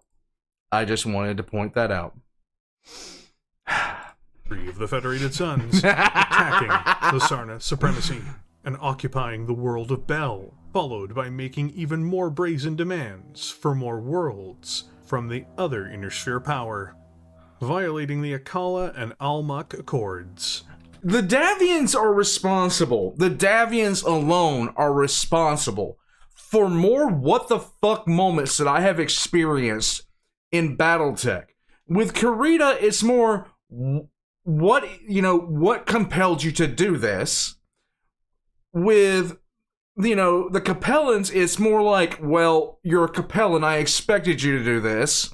With the Free Worlds League, it's God, you're so smug. With the Steiners, it's how can you screw it up this badly? But with the Davians, it's always and forever, what the hell compelled you to do this? I don't know. Yeah, like, it just... How many peace treaties fell through on the Davian side because they insisted that people make them this, like, literal, like, yes, if you put me in the big chair, I will agree to your terms. Yes. What the fuck is wrong with you? The Capellan hegemony renounced them publicly in response, and their new prime minister, Seluk Tukas, also withdrew the Capellan ambassador from New Avalon. Very true, Red Hawk. The ambassador, Bashir Tukas, was the brother of the prime minister, and never made it home. Oh. This accident resulted in a war, but one the Capellan hegemony would lose after several years of struggling against the superior power. Even as the other regional powers were brought in, namely Tikhonov and St. Ives, they simply lost more worlds to the Davians as well. In response to the crisis and their disunified efforts failing to repel the Davian aggressors, the four realms that had suffered at the hands of the Davians united into one new nation. Did anybody's back start itching when you saw that logo pop up on the screen? This was to be the Taurians' other large and troublesome neighbor. However, it was the occupation of Bel in 2355 by the Davians that changed the course of history, in that they had seized thousands of citizens for use as slave laborers. A passing Taurian explorer in the Tentavita system found the fate of these people, seeing them being brutally exploited by the Davians. The Sarna government never discovered this themselves, but the lead explorer, Tracy Pendleton, helped organize the slaves into a revolt against their Davian guards. There we go. This was the first direct contact between the Taurians and the Davians. Oh boy. It sent shockwaves through the Concordat. What kind of state enslaved people and drove them from their homes to be used as labor in the middle of nowhere? There was no further proof needed for the Taurians. The Federated Suns were a vicious, Inner Sphere regime, bent on the destruction and submission of anyone who dared resist them. With the aid of the Belite survivors, using the shipyards put in place wisely by Protector Sandra Calderon, the Taurian Concordat began building their first proper warships, and began recruiting their first standing army. Oh, this was perhaps yay. done just in time.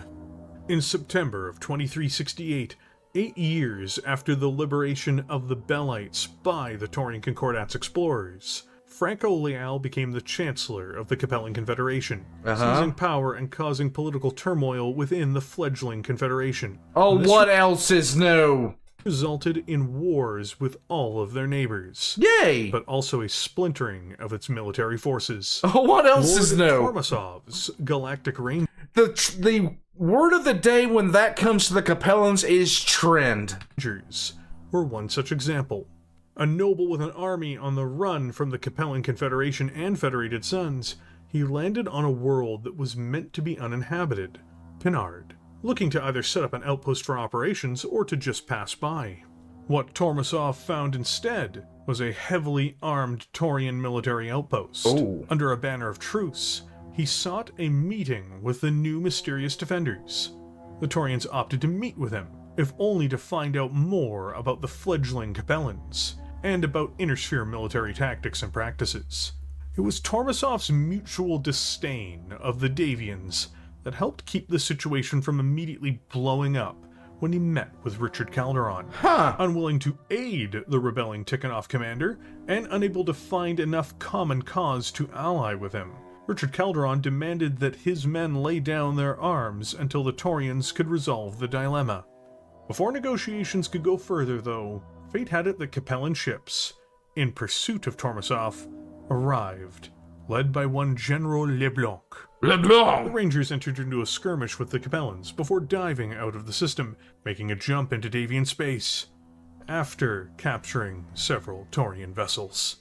This had severe and near immediate repercussions, especially as the Galactic Rangers were instantly confronted in these stolen vessels by the Federated Sun's defense flotillas around Cernurchka. No. General Leblanc, hot on the Rangers' tail, entered the system next, only to face a much more powerful Davian warship's guns.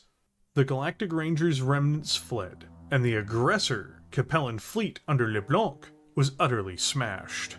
The Davians' response to this situation was to immediately launch an attack on the planet of Robsart, a Taurian world, believing it was a secret Liao haven. This prompted a counterattack that was then launched from the Taurian side of the conflict with their own fleet. The Taurians, who I will remind you are void travelers almost by nature, acquitted themselves exceptionally against their Davian counterparts, outmaneuvering and overtaking the larger and more heavily armed Davian vessels in orbit over the planet, destroying 2 warships and capturing a 3rd. Nice. It was an impressive tactical victory for the Concordat, but a costly strategic defeat. The Concordat had wished to be left alone. Up until this point, they hadn't even wanted the Federated Suns to know that they existed. The infamous Renard Davian would not let the humiliation at the edge of his border stand, especially with the loss of several extremely important warships.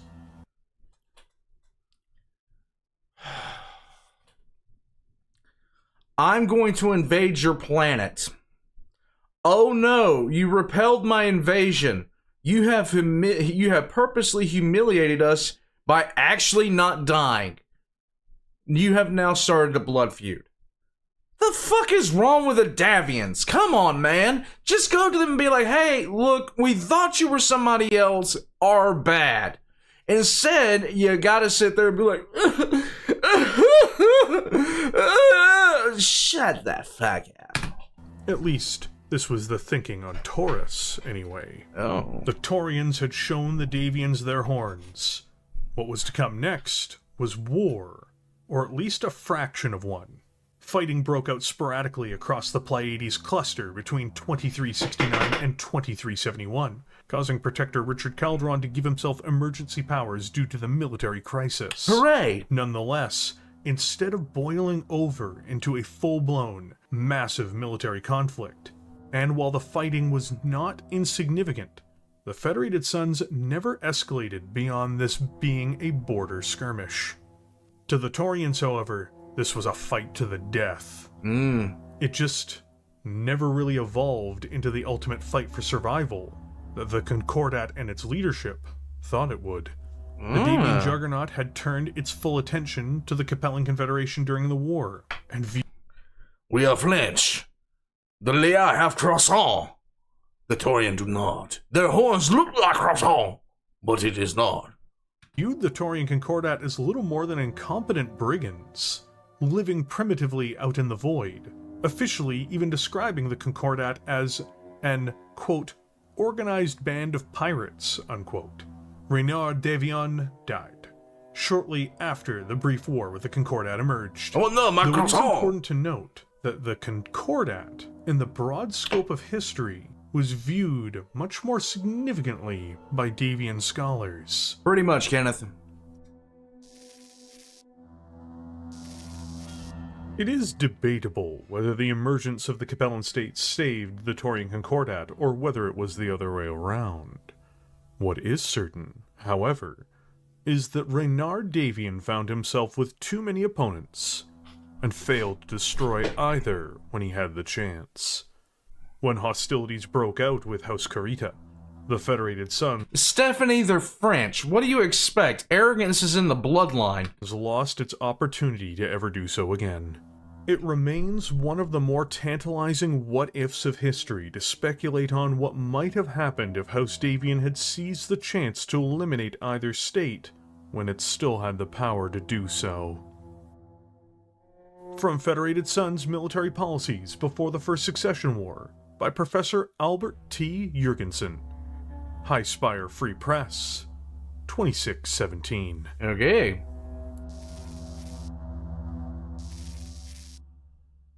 Richard Cal... No Borg. Actually, in this universe, it's the Capellans that did that. Remember the 50 worlds at the end of the second? Calderon retained his emergency powers until his death in 2387, believing with all of his heart that any day the vengeful Davian assault would land. It just never did.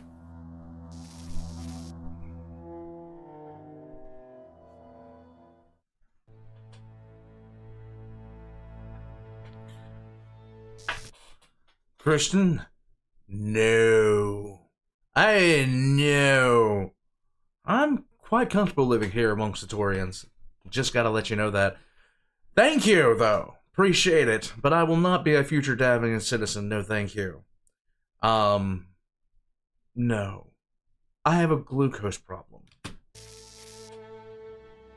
You're being liberated. Please don't resist. War, as in so many others during the Age of War, diplomacy took a backseat to force as the best way to settle interstellar confrontations. In 2412, however, Chancellor Alicia Liao was so appalled by the massacre of civilians in the Tintaval system that she began a series of diplomatic initiatives to curtail the spiral of destruction. These negotiations led to the now famous Ares Conventions, which led to the stylization of war, as well as making it a legitimate means of settling disputes. Okay. It should be noted that the embittered leaders of the Taurian Concordat flatly refused to sign the Ares Conventions because of their hatred of the Capellans.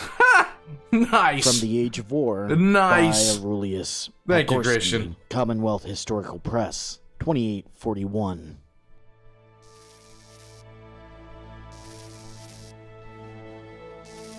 Yeah, pretty much.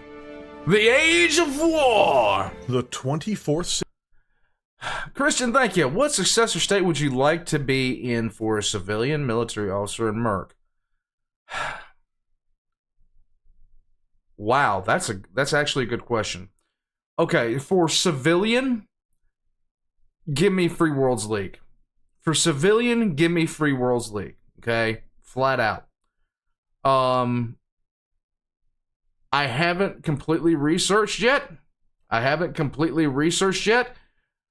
But if war breaks out, at least I will never know who truly nuked me.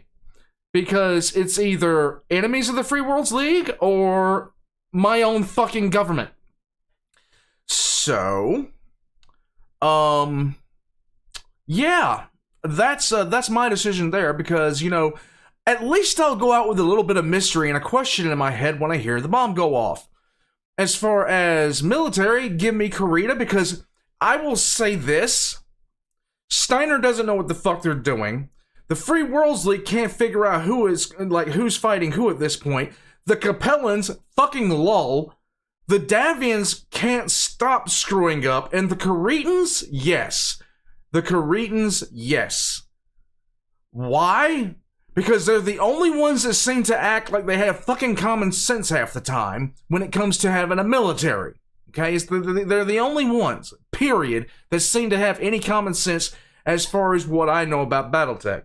And as far as a merc, give me the Davians. Give me the Davians at that point. And the reason I'm saying the Davians is because I like to beat up the Caritans. I'm just saying. I am predated. Don't worry about it. Civi Steiner? Why would you want to be the Steiner? You constantly get your shit rocked by the Cretans. I'm just saying.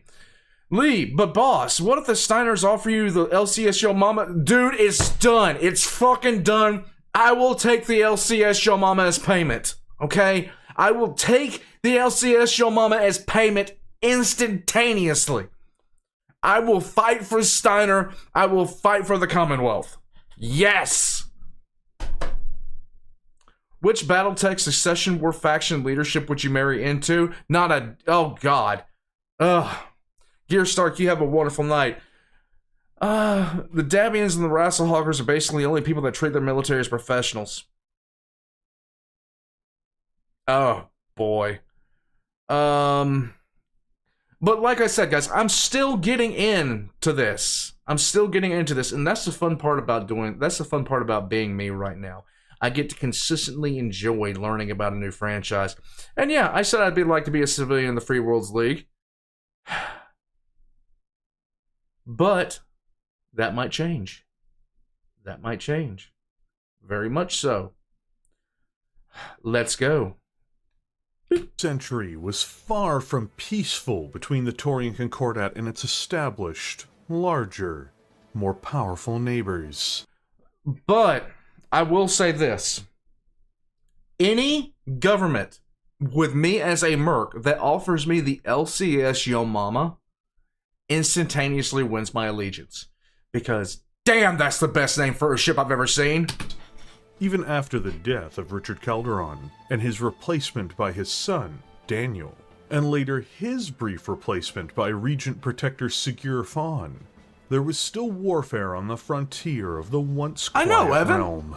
The Federated Sons had been launching raids against their supposed Pirate Kingdom neighbor, with little provocation beyond them existing on New Vandenberg. Of course. This continuously led to the Taurian Navy having to become involved in protecting the region. In an attempt to bolster the defense without having to constantly utilize vital naval assets, a series of permanent garrisons were put on watch on nearby worlds. The only problem was, apparently, these defenses and garrisoned forces offended the other large power the Taurians bordered, namely, the Capellan Confederation.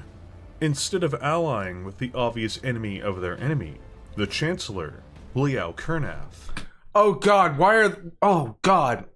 Oh God. It's not just the Davians. Oh God. The brain aneurysm I'm gonna suffer. Can you fuckers be rational for 2.5 fucking seconds, please? Opted to take the alternate option, assaulting the Taurians, claiming that their worlds were Capellan holdings in 2397. This culminated in various clashes for 20 years. Why? Most of these exchanges happened in the darkness of space between their respective navies, and despite their strong tradition with void warfare within the Concordat, sadly, they would not be able to completely withstand the Capellan giant's wrath. Zanzibar, Korodiz, and Mendham were lost to the Confederation as of the end of the conflict. The fight itself had a tone of such cruelty, however, that it would have a lasting mark for decades, if not longer. Viciousness towards Taurian prisoners was the expectation when one was taken captive. Great. And Taurian civilians were massacred in more than one incident. The last of the fighting against the border pirates, as the Confederation also apparently now knew the Taurians, came to a close, officially, in 2422 under Chancellor Arden Baxter. Despite acquiring 3 worlds, it would seem the Confederation could not conceal the extent of their losses.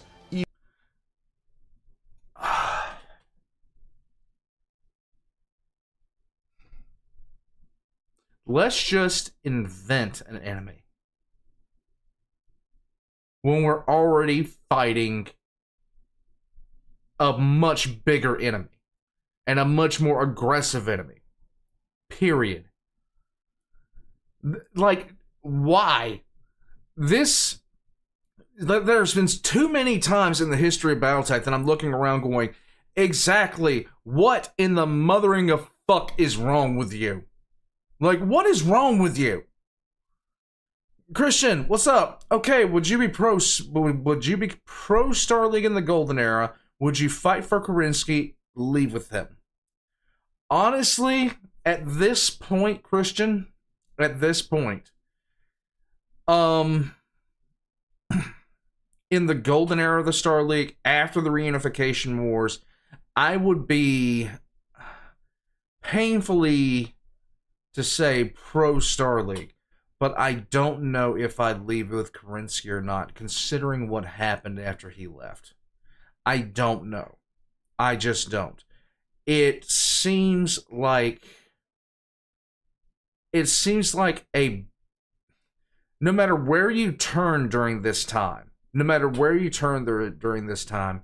it was a bad situation that would inevitably turn worse, okay? Everywhere. It sucked. Everything about this sucked. I would hope to wind up somewhere in Steiner territory during the when Kerensky left. I would hope to be deep in Steiner territory. Period.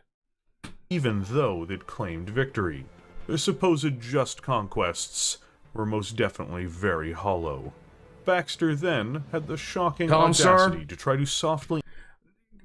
Look, Big Red, I understand, but at the same time, I'm not Amish. I wouldn't fit in well with the Blakists, I'm just saying. Annex all of the Confederation's periphery neighbors by trying to pull them into a mock alliance after the savagery of this campaign. Realize... You take one look at Blake, put a hat on him, and tell me he's not Amish, Big Red. Take one look at Blake. Put a hat on him and tell me that man's not Amish. You can't. I won't believe you. Slink, it has everything to do with the Amish. The Amish made furniture, now they make AT&T. Realizing it was better to have less enemies and more subjects, the Capellans attempted to create an alliance between the Concordat, the Magistracy of Canopus, the Duchy of Endurian, and themselves, to be called the Thousand World Coalition. After what the fuck you just did, assholes, I don't think anybody's gonna... Like, what the fuck is wrong with these fucking people? What is wrong with you? Like, I just finished glassing your planet and treating your civilians like cattle and massacring them wholesale. You want to be friends? No! Go to hell! This didn't take place. No! But in the distant future, these political ambitions were reawakened seemingly, or at least echoes of this idea resonated in the 31st century. As of 2423, however, the Concordat used the overture to negotiate a neutrality pact. Their own suspicions were that the Capellans, in reality, wanted to fend off the Free Worlds League advances on their territory by appearing stronger, and this seems to be the case.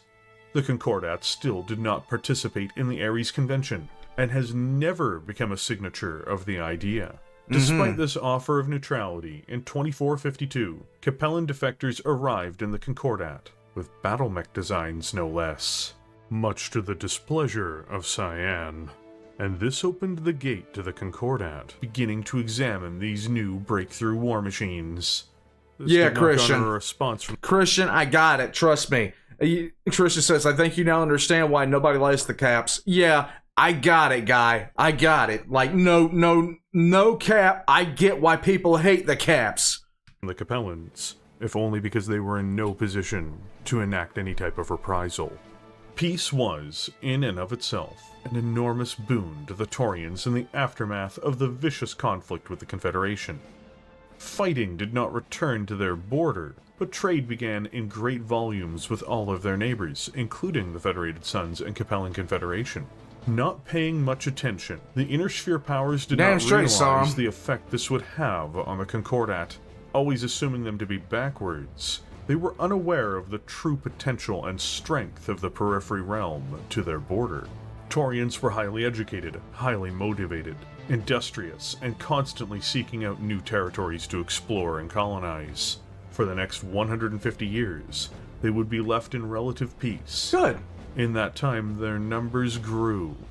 Their army was reinforced with new technologies.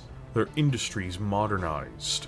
Their fleet grew in strength, technology, and their understanding of doctrine accelerated as well. The Inner Sphere's arrogance, more than the Taurians' capabilities, wrote the next chapter for the Concordat. Oh boy. But it would be a violent one. In the early 26th century, a small flash of it appeared in the tragic marriage of Arania Calderon to Chancellor Liao Calvin. Instead of uniting the two realms in peace, she was executed by the Mad Chancellor. And this was the beginnings of Arania's war. I need to back that up and hear that again. Violent one. In the early 26th century, a small flash of it appeared in the tragic marriage of Arania Calderon to Chancellor Liao Calvin. Instead of uniting the two realms in peace, she was executed by the Mad Chancellor. And this was the beginnings of Arania's war.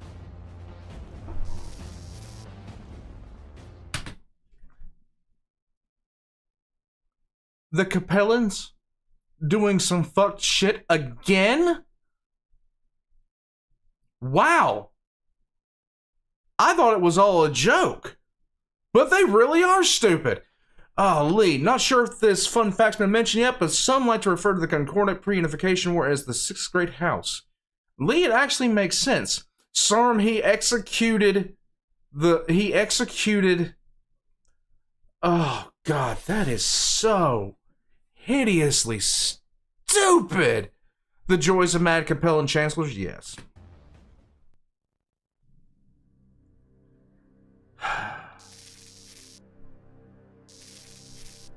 A great flame follows a little spark. From Paradiso, the Divine Comedy by Dante Alighieri.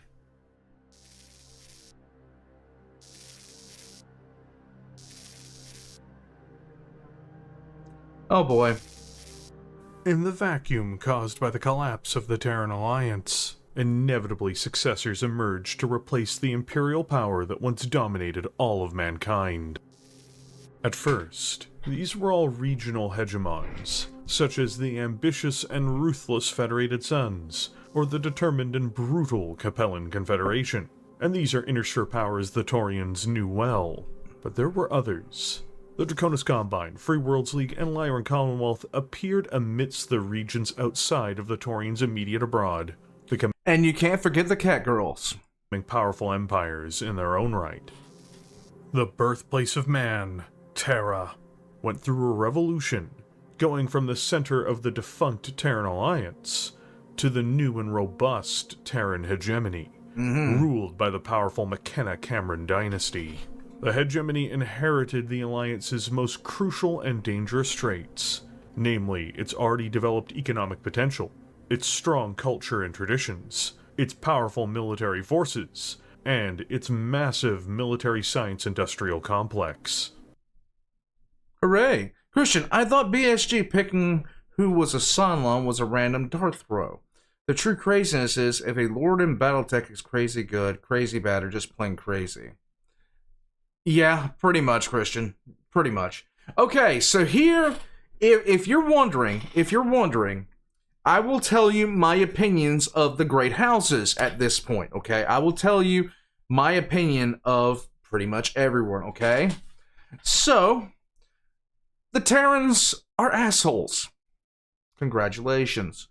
The Terrans, basically, couldn't hold on to their empire, fought several wars because they couldn't hold on to their empire, threw a fit because they couldn't get along with their empire, and then made a whole new damned empire. The Draconis Combine at this point has not, they are beginning to embrace Japanese culture. At this point, they're still drawing chibis, and they're still relatively okay people. They're still relatively okay. They're still drawing chibis, and they're still doing anime. But they're about to regress vastly. House Davian. Davian starts with D. Something else that starts with D is dickhead. And that is pretty much House Davian in a nutshell. Capellans rhymes with capricious. capricious is a word I don't understand because my vocabulary sucks. But you see this knife? This is the one they're going to use to stab you in the back. So there you go. Free Worlds League. What I think about the Free Worlds League. Glory to House Merrick. Long live Merrick. Anyhow, and then you have the Lyran Commonwealth. Even though Merrick, I don't know if Merrick had taken complete power there yet. I don't think he had. And then you have the Lyran Commonwealth. Yeah, we will continue to develop. And then you have the Rimworld's Republic, who... Okay, are they unified? Are they a government? Or are they just there? Pretty much. You have Canopus, great casinos, cat girls, there you go.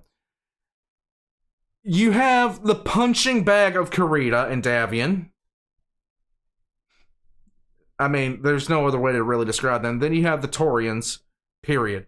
What about Space Vegas with Blackjack and Showgirls minus the Blackjack? Yes! Yes, Christian! There you go! You prefer to think of them as Space USA?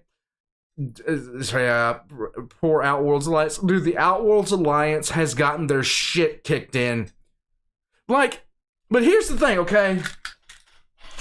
The reunification wars were my first real introduction into just how unrelentingly incompetent some of these people are. It is a big thing in feudalism that people are just absolutely stupid as fuck, okay? Hereditary granted positions are usually given to the absolute most massive dumbasses on the face of the planet. And here's the thing. When you're doing a stupendous, like I said when I was talking about Hermann von Straub, when your planetary leader is conceived alongside a stupendous amount of inbreeding involving a goat with the mother participating in high-impact combat sports while drinking alcohol throughout the pregnancy and using performance-enhancing drugs the entire time, what do you think's going to happen? That's the story of the entire leadership of the Inner Sphere at this point, and it's no surprise they're this stupid. But, unfortunately, for anybody trying not to live underneath the massive inbreeding goat-fucking population, they have a bigger military than you do. And the Outworlds Alliance found that out the hard way when, despite having no navy, barely any mechs to speak of, the Caritans resorted to nuking them.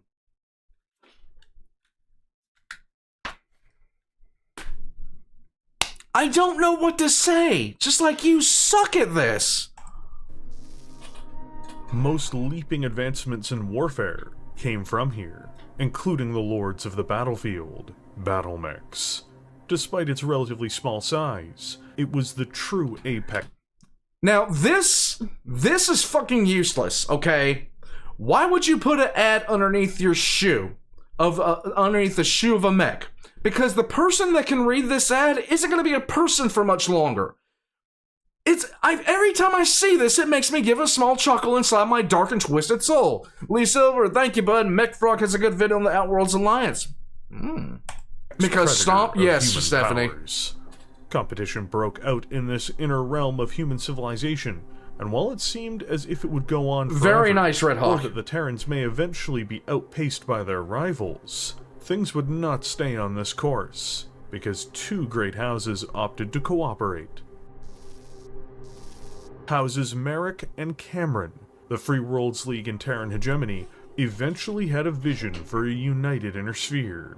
Not one united through military power of one realm, but through cooperation between all six, harkening back in many ways, ironically, to the Terran alliance that so many celebrated the fall of. The Age of War came to an end with negotiations mostly headed by Captain General Albert Merrick and Director General Ian Cameron. Deals were made, planets changed hands, functional bribes were offered, threats were even leveled against more stubborn parties. After all, if you aren't with the new arrangement, you're against it. Oh, yeah. And that can't be tolerated. Only a Sith deals in absolutes. But eventually, amongst the once squabbling states, agreement, consensus was achieved. The Star League was born.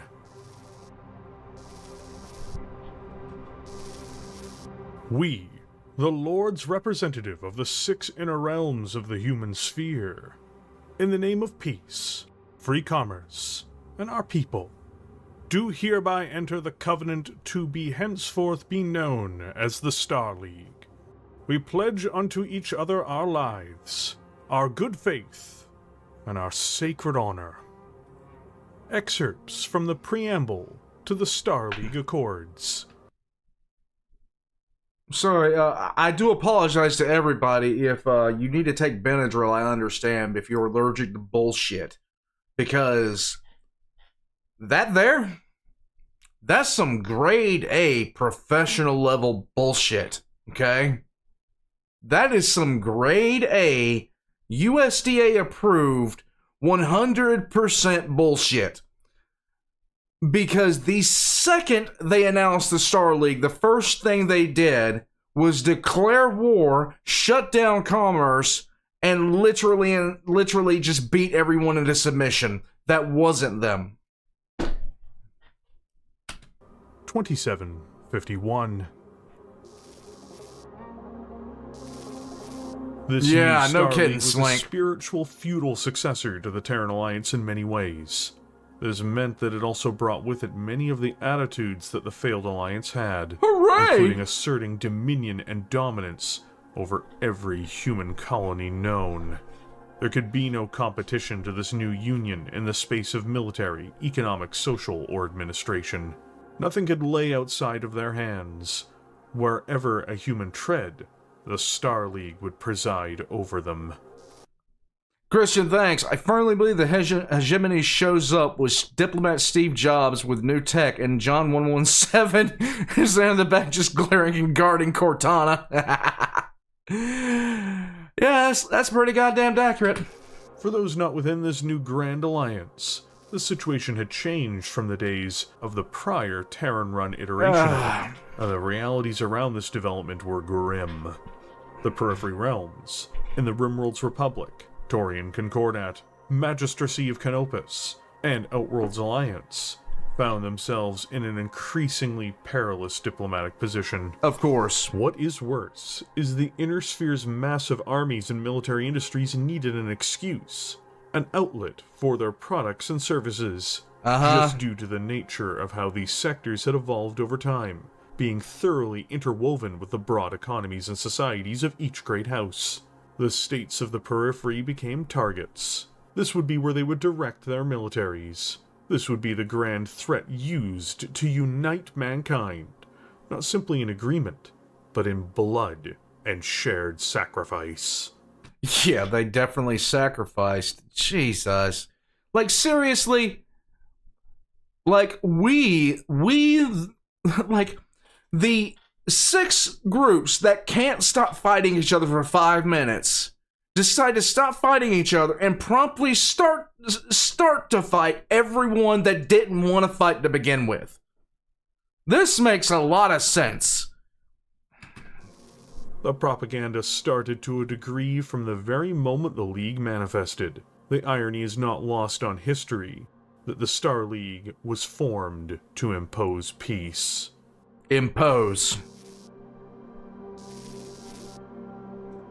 We've given 1 million men and women the knowledge to kill in new and exciting ways, then taken away their weapons and told them they can't practice what they've learned. From a letter by General Chandra Cameron to her husband, Lord Ian Cameron, October 2569. Did this fucker really start a war because his wife was sitting there like, I want to watch people die?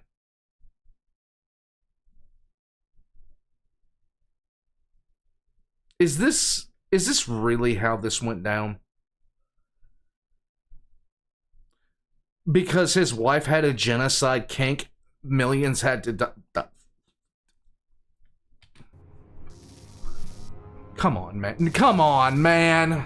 Each periphery realm was despised or held in contempt for some reason, but the Taurian Concordat, it was held in a special place of spite. The Outwards Alliance was a backwater. The Magistry of Canopus, they were a band of deserters and self-indulgent cowards. And catgirls. The Rimworld's Republic, squatters. For the Taurians, even if branded as a pirate kingdom by the Capellan Confederation and Federated Sons, Big Red, you can tell me that. I will not believe you. I refuse to believe you. The Canopus Catgirls are canon, and I don't care. it evolved into something more. It was an old state, its roots being just as old as the Free Worlds Leagues. The Taurian Concordat was, and had been evolving into, a kind of power in the distance. While it was no great house yet, its potential, through its exploration of yet-to-be colonized stars, its advanced economy, and its sophisticated industrial base, one so sophisticated that it matched even the best that the Terran hegemony had to Epic, offer you have a nice night. as far as quality went. And with its heavily armed, meaningfully equipped, and well-trained military, gave it certainly the ability to become one. Were it given enough time, the Taurians would become a great house, and it'd never accept something like the Star League within its borders. This was the kind of state that the League was most paranoid of. Something that they could not control. Tensions were rising, and something was going to give. Some excuse would take place, and then all hell would break loose. Yep. First came the Santiago Massacre in the Outworlds Alliance, due to the direct and illegal intervention of the Star League, and its use of DCMS troops within the Alliance. Protests broke out after the tragedy across the periphery, further stoking anti-Star League sentiments. Diplomacy across the periphery towards the inner sphere began to break down in its entirety. And while this happened, something just as toxic stirred between the Federated Sons and the Taurian Concordat. Sweet. A planetoid rich in mineral wealth. Fonatana was an airless moon orbiting the gas giant Diki in the Malgarata system. I love how he pronounced that. He definitely pronounced that right, but I can't get over how much like a sneeze that sounds like. The system hung between the territories of House Davian and House Calderon, and it had been an area both powers had agreed to share in 2511, with the signing of the Umsal Accord. In a rare instance of trust between the Taurians and the Federated Sons, it was decided for mutual benefit that there were enough resources to share between the two, and neither side would agree to militarize the region. In February of 2573, a massive incident took place when 5 Taurian warships, which had been on maneuvers, steered into the system by mistake, causing panic amongst Davian miners on Fonatana. The fleet was unaware of just how massive of a blunder this was, or the scale of the diplomatic incident it would create. The Federated Sons, upon receiving a distress signal from their miners, dispatched 10 warships to the system in response. Finding the Taurians repairing and refitting after a supposed sneak attack, one which never took place, the Davians assaulted the Calderon's warships without communication, assuming a deliberate break in the Omsal Accords. A 3-hour firefight broke out between the two fleets, with 4 of the 5 Taurian vessels being disabled or destroyed, and only 1 cruiser limping out of the system back to Taurian lines. It was a debacle. For the Taurians, it was a grievous unintended error. For the Davians, it was a wild overreaction, and one that displayed... This is similar to hitting your neighbor in the head with a sledgehammer because they tripped over a garden hose and fell on your fence. Displayed peak incompetence and poor judgment on behalf of the officers involved with the attack. As successful as the battle was, it was a battle that didn't need to happen. It only took place because of an error in judgment. Of course, this became a sticking point diplomatically between the two powers immediately. Right. Tensions spiked as the TDF and AFFS prepared for war along the border, but it did not emerge. Not yet. Oh! To handle the incident, Lord Alexander Davian appealed to the new First Lord of the Star League, Ian Cameron, to mediate the issue. Oh, Though God. he had not divulged to anyone the catastrophic mistakes the Federated Sons had made in escalating the situation. Of course he either didn't. to the general public or to his fellow lords. Of course he didn't. Ian Cameron reached out to the Taurians to resolve the problem, who flatly rebuked the idea that they needed to send anyone to deal with the Star League, as it was strictly a matter between the Federated Sons and the Taurian Concordat. Why would the hegemony need to weigh in? The Calderons would negotiate with the Davians directly. This never took place. Of course. In fact, Ian Cameron is reported to have said after the refusal, "We have been compassionate and prudent long enough. I'll be damned if I'm going to pull any more punches."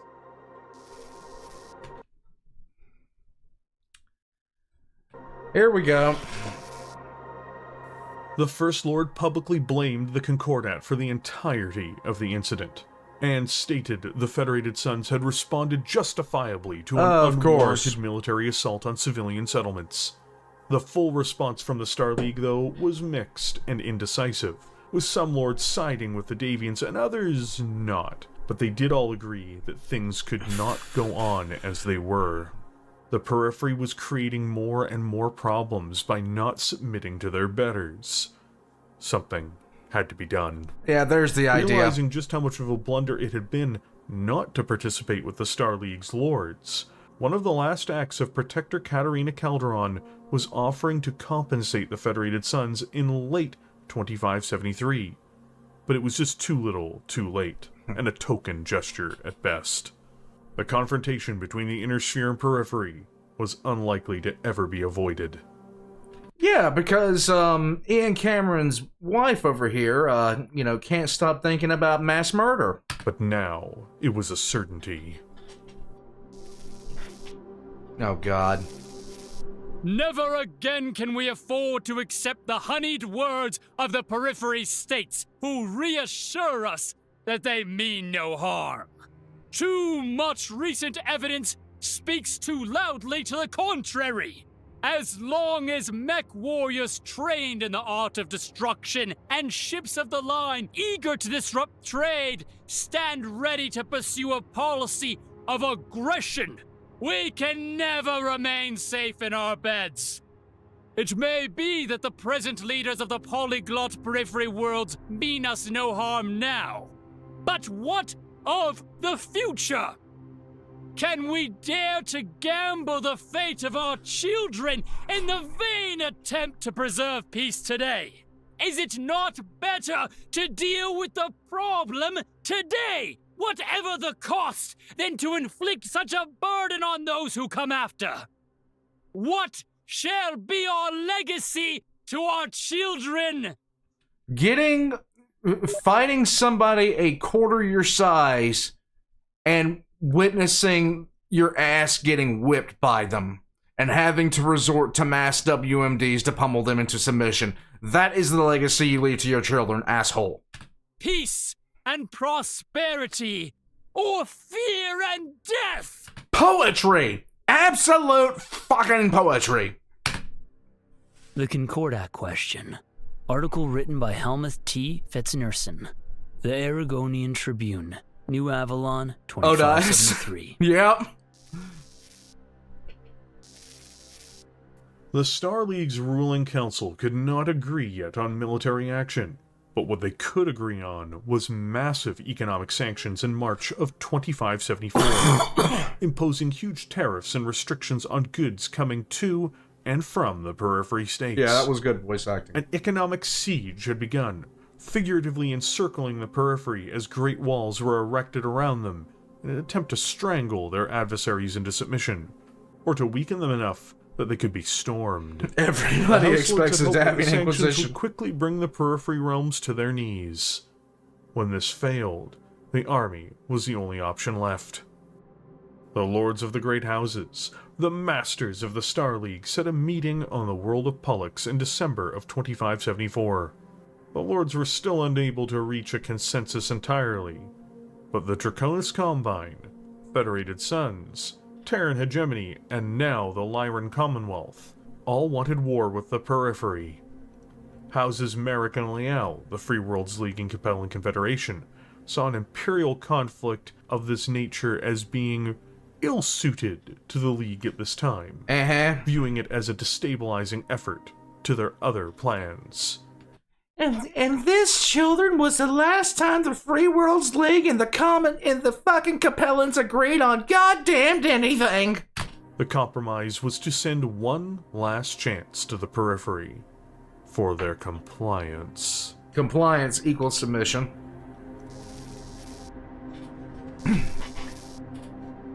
The Star League's diplomatic initiatives failed, largely due to the League's inability to understand the nature of the periphery peoples. The average periphery citizen cared little for the benefits that Star League science and technology could bring him. The desire to increase personal wealth and the standard of living, goals prevalent in the League as a whole, were absent amongst their periphery counterparts, having done without luxuries and the practical benefits of the sciences for so long. Few were willing to join a society that their ancestors had fought and died to be quit of. From A Question of Experience by Judith Moran, High Sky Publishers, 2931. Yeah, so painting the picture that the periphery is a bunch of savages, just leave them alone. They don't want to fuck with you.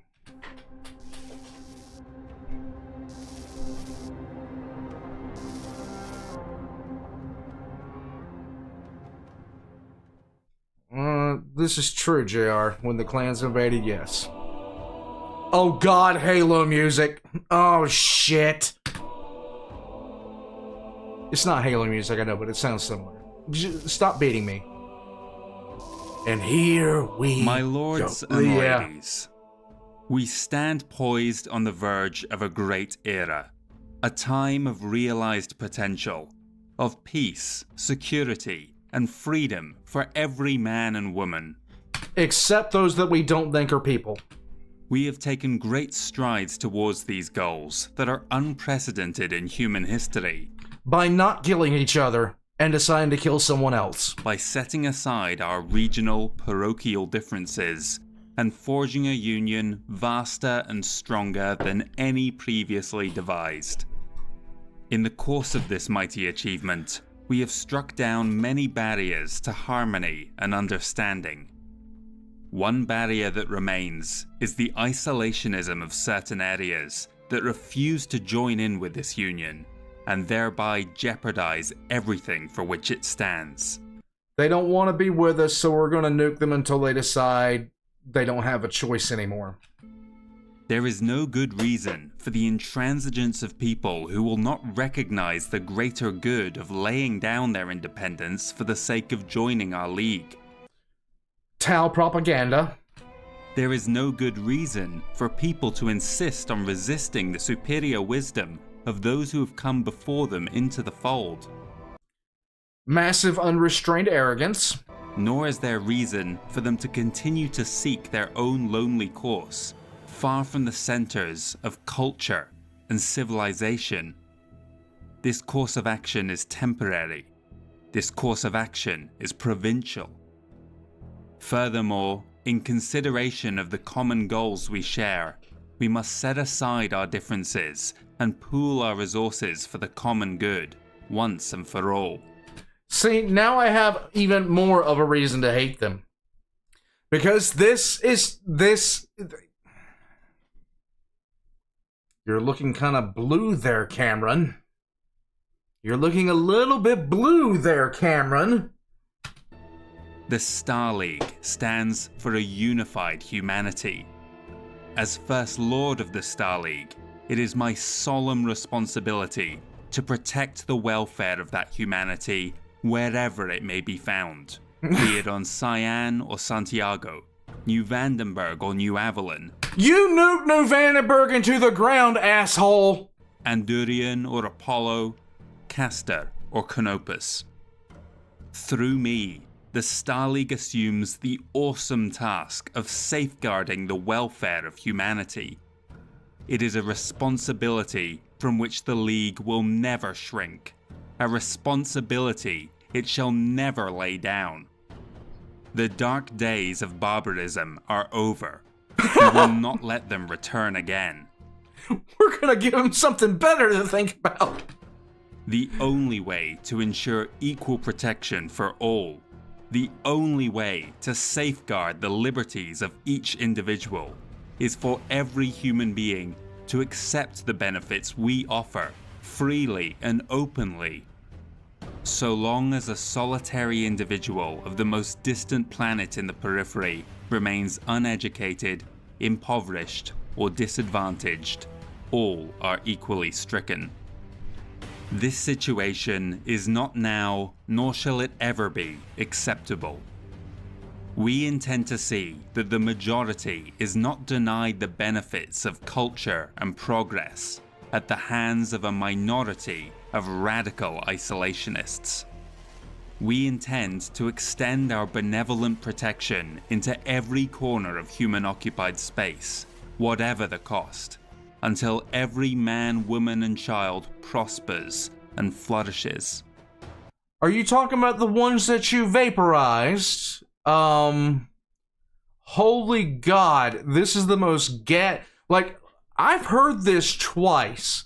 This is the second time I've heard the Pollux Proclamation. The first time I heard the Pollux Proclamation, I didn't know that much about Battletech. But now that I know what the fuck this guy got up to the second that he finished saying this, it's like, oh my guy, what the hell?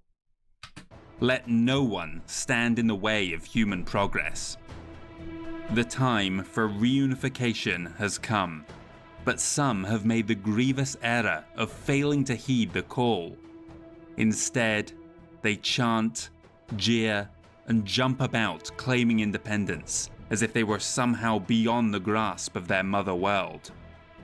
It is truly sad, but it seems that the cost of a united humanity will be paid in blood. Of course. To the poor people of the periphery who live under the thumb of isolationists, my message is as follows. Take heart. The true light of humanity will soon come your way, and away the darkness that has shackled your lives for so...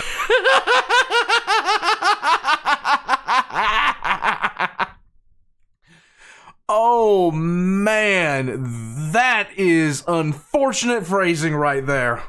long. To the isolationist governments of the periphery, messages as follows. Yes, Stephanie.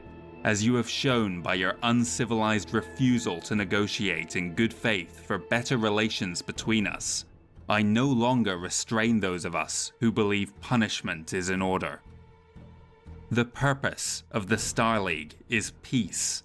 The ideal of the Star League is peace. The Star League is eternally committed to the principles of peace. If the recalcitrant leaders of the periphery force our hand and require us to go to war, the war will be total. No prisoners will be taken, no holds will be barred. If the Star League is forced to fight for peace, it will be a fight to the death. Like, seriously, the periphery the majority of the periphery doesn't even have a fucking navy, you ass clown. Oh my god, this crap. It's like, would you like to join the Star League? Nah, leave us alone. So you have chosen absolute and total war. Like, what? Yes, Lee, the light of nuclear fire is still light, kind of. Christian, congratulations, new Star League citizens. Yeah, the peace of death, Tony. Thank you, Christian. Thank you, Lee. Jesus, this is ridiculous.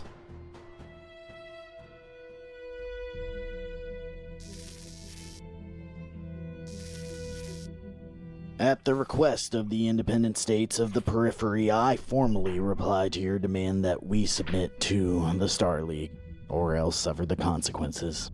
My reply is simply this. Rest up, conserve your strength, and kiss your children goodbye, because we have no intention of surrendering our sovereignty to a pack of politicians who think they are important because they huddle around Terra. Real men and women live free and independent of any feeble ideas about the birthplace of humanity and other high-sounding drivel. Real men and women do not need Terra, and if necessary, we are willing to give our lives to prove it. Grendel Roberts, Ambassador, from the independent states of the Periphery to Lord Ian Cameron, March 1st, 2575. Yep.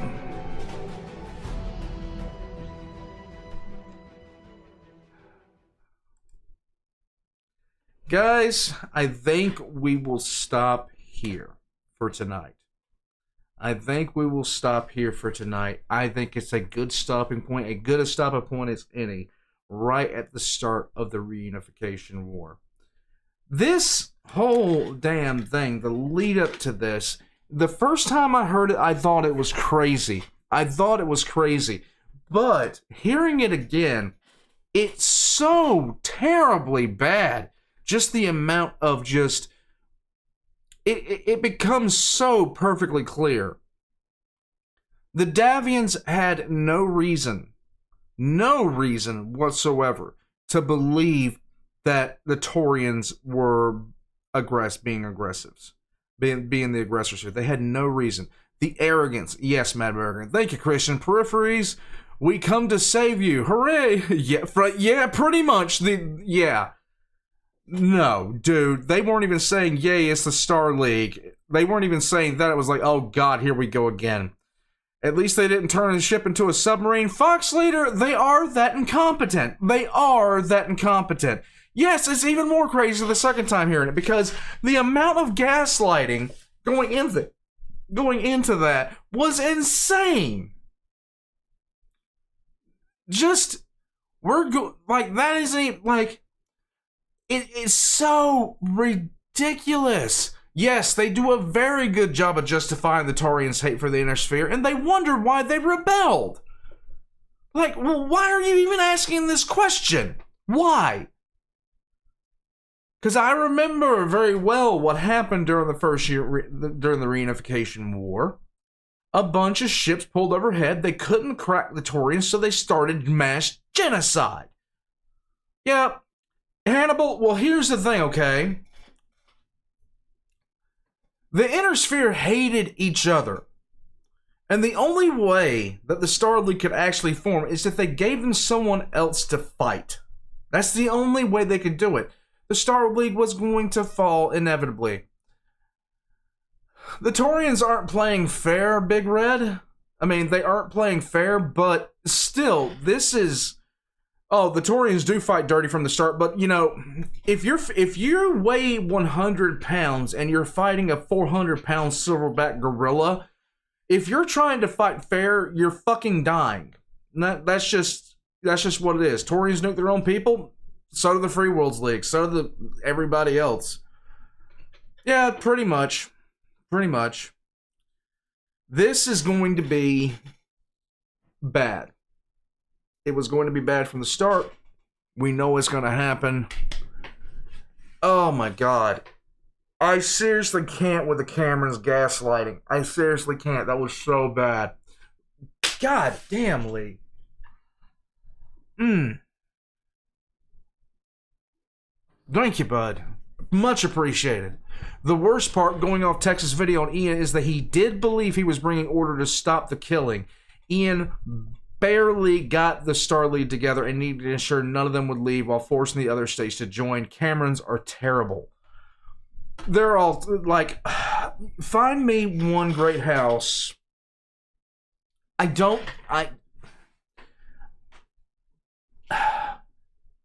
inevitable to see why they did what they did, because of what happened the second the Camerons weren't there and the Star League wasn't there to basically hold this crap together, okay?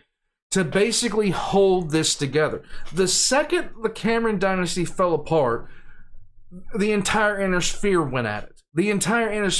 Because at the end of the day, logistically, they just hate each other. They just hate each other that damn much.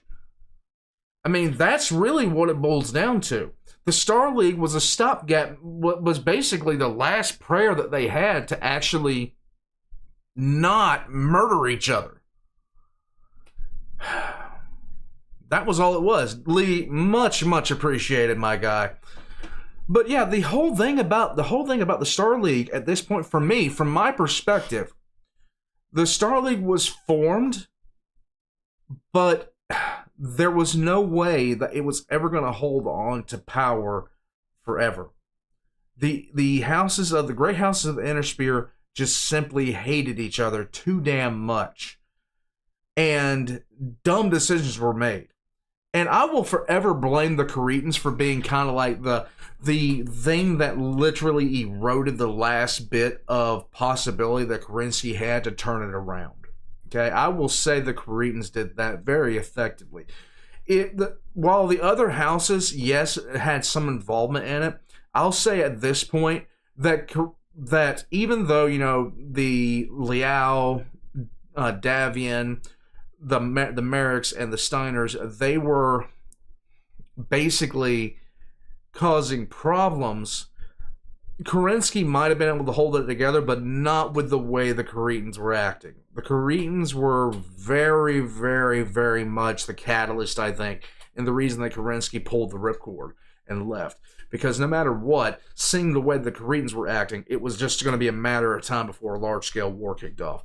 Oh yeah, Kenyon Merrick is the Lord High Marshal of smuggery. Okay, Capellan fuckery happens. Yes, it does, meet. But I'll say that the reason Kerensky didn't stick around, I'd say a good 50% of it is the other four houses, but a good 50% of it was Korea. I'll say that. You heading to Florida? Fox, I hope you have a great night. X in chat for Big Red-40K, okay? X in chat, because this has been awesome so far. Capellans make more sense when you realize how awful their neighbors were. Yeah, all of them make sense when you think about how screwed their neighbors were. The Free Worlds League makes sense. The Creetans don't make sense, really. The Creetans make sense if you watch way too much goddamn anime. I'm just saying. Daytona Beach sounds like a plan. Guys, I am in mid-process of writing a script. I cannot wait. Was Alexander Kerensky right to fight for the Star League? Yes, of course he was right to fight for the Star League. Everybody, it's like this is something that I am kind of straight up about.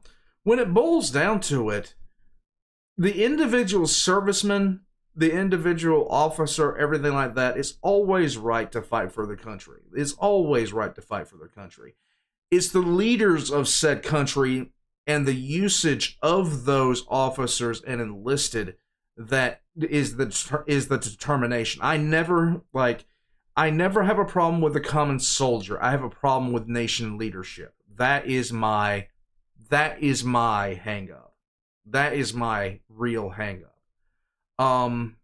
So if you're ever wondering how I feel about even modern day wars, even present day wars, I don't have a problem with the soldier who fights for his home.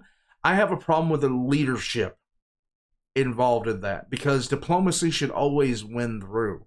We have more than enough. Like, that's the thing that kind of drives me nuts about this is diplomacy should have won through. But two things happened. The Taurians were they were just completely done with everything. They did not want to be bothered. And two, the Star League was just itching for a fight. They were itching for a fight. He was another Terran with a Messiah complex. He wanted so badly to be the savior of the Inner Sphere that he abandoned the Grey Houses to keep his hands clean. Yep. It's the politicians that start the wars, not the soldiers. Very true, sir. And under very, very infrequent incidents does anything happen where it's the actual soldiery that starts the conflict. It's usually the politicians. Warpogs, thank you for spending Battletech Tuesday with me. I hope you guys had a good time. We're going to get back into this next week. X in chat again for Big Red. If I were the Outer Rim, I would pack them and leave. No kidding, Kenneth. Especially with what happens. Guys, I'm going to take off. I hope you guys have a great rest of your week. I will be coming back on Friday. Now, this Friday's shenanigans and next Tuesday's Battletech Tuesday, I know I'm not going to have shenanigans next week.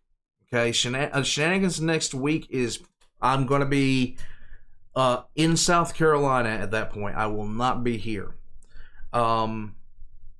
But I should be able to do Battletech Tuesday the week after next.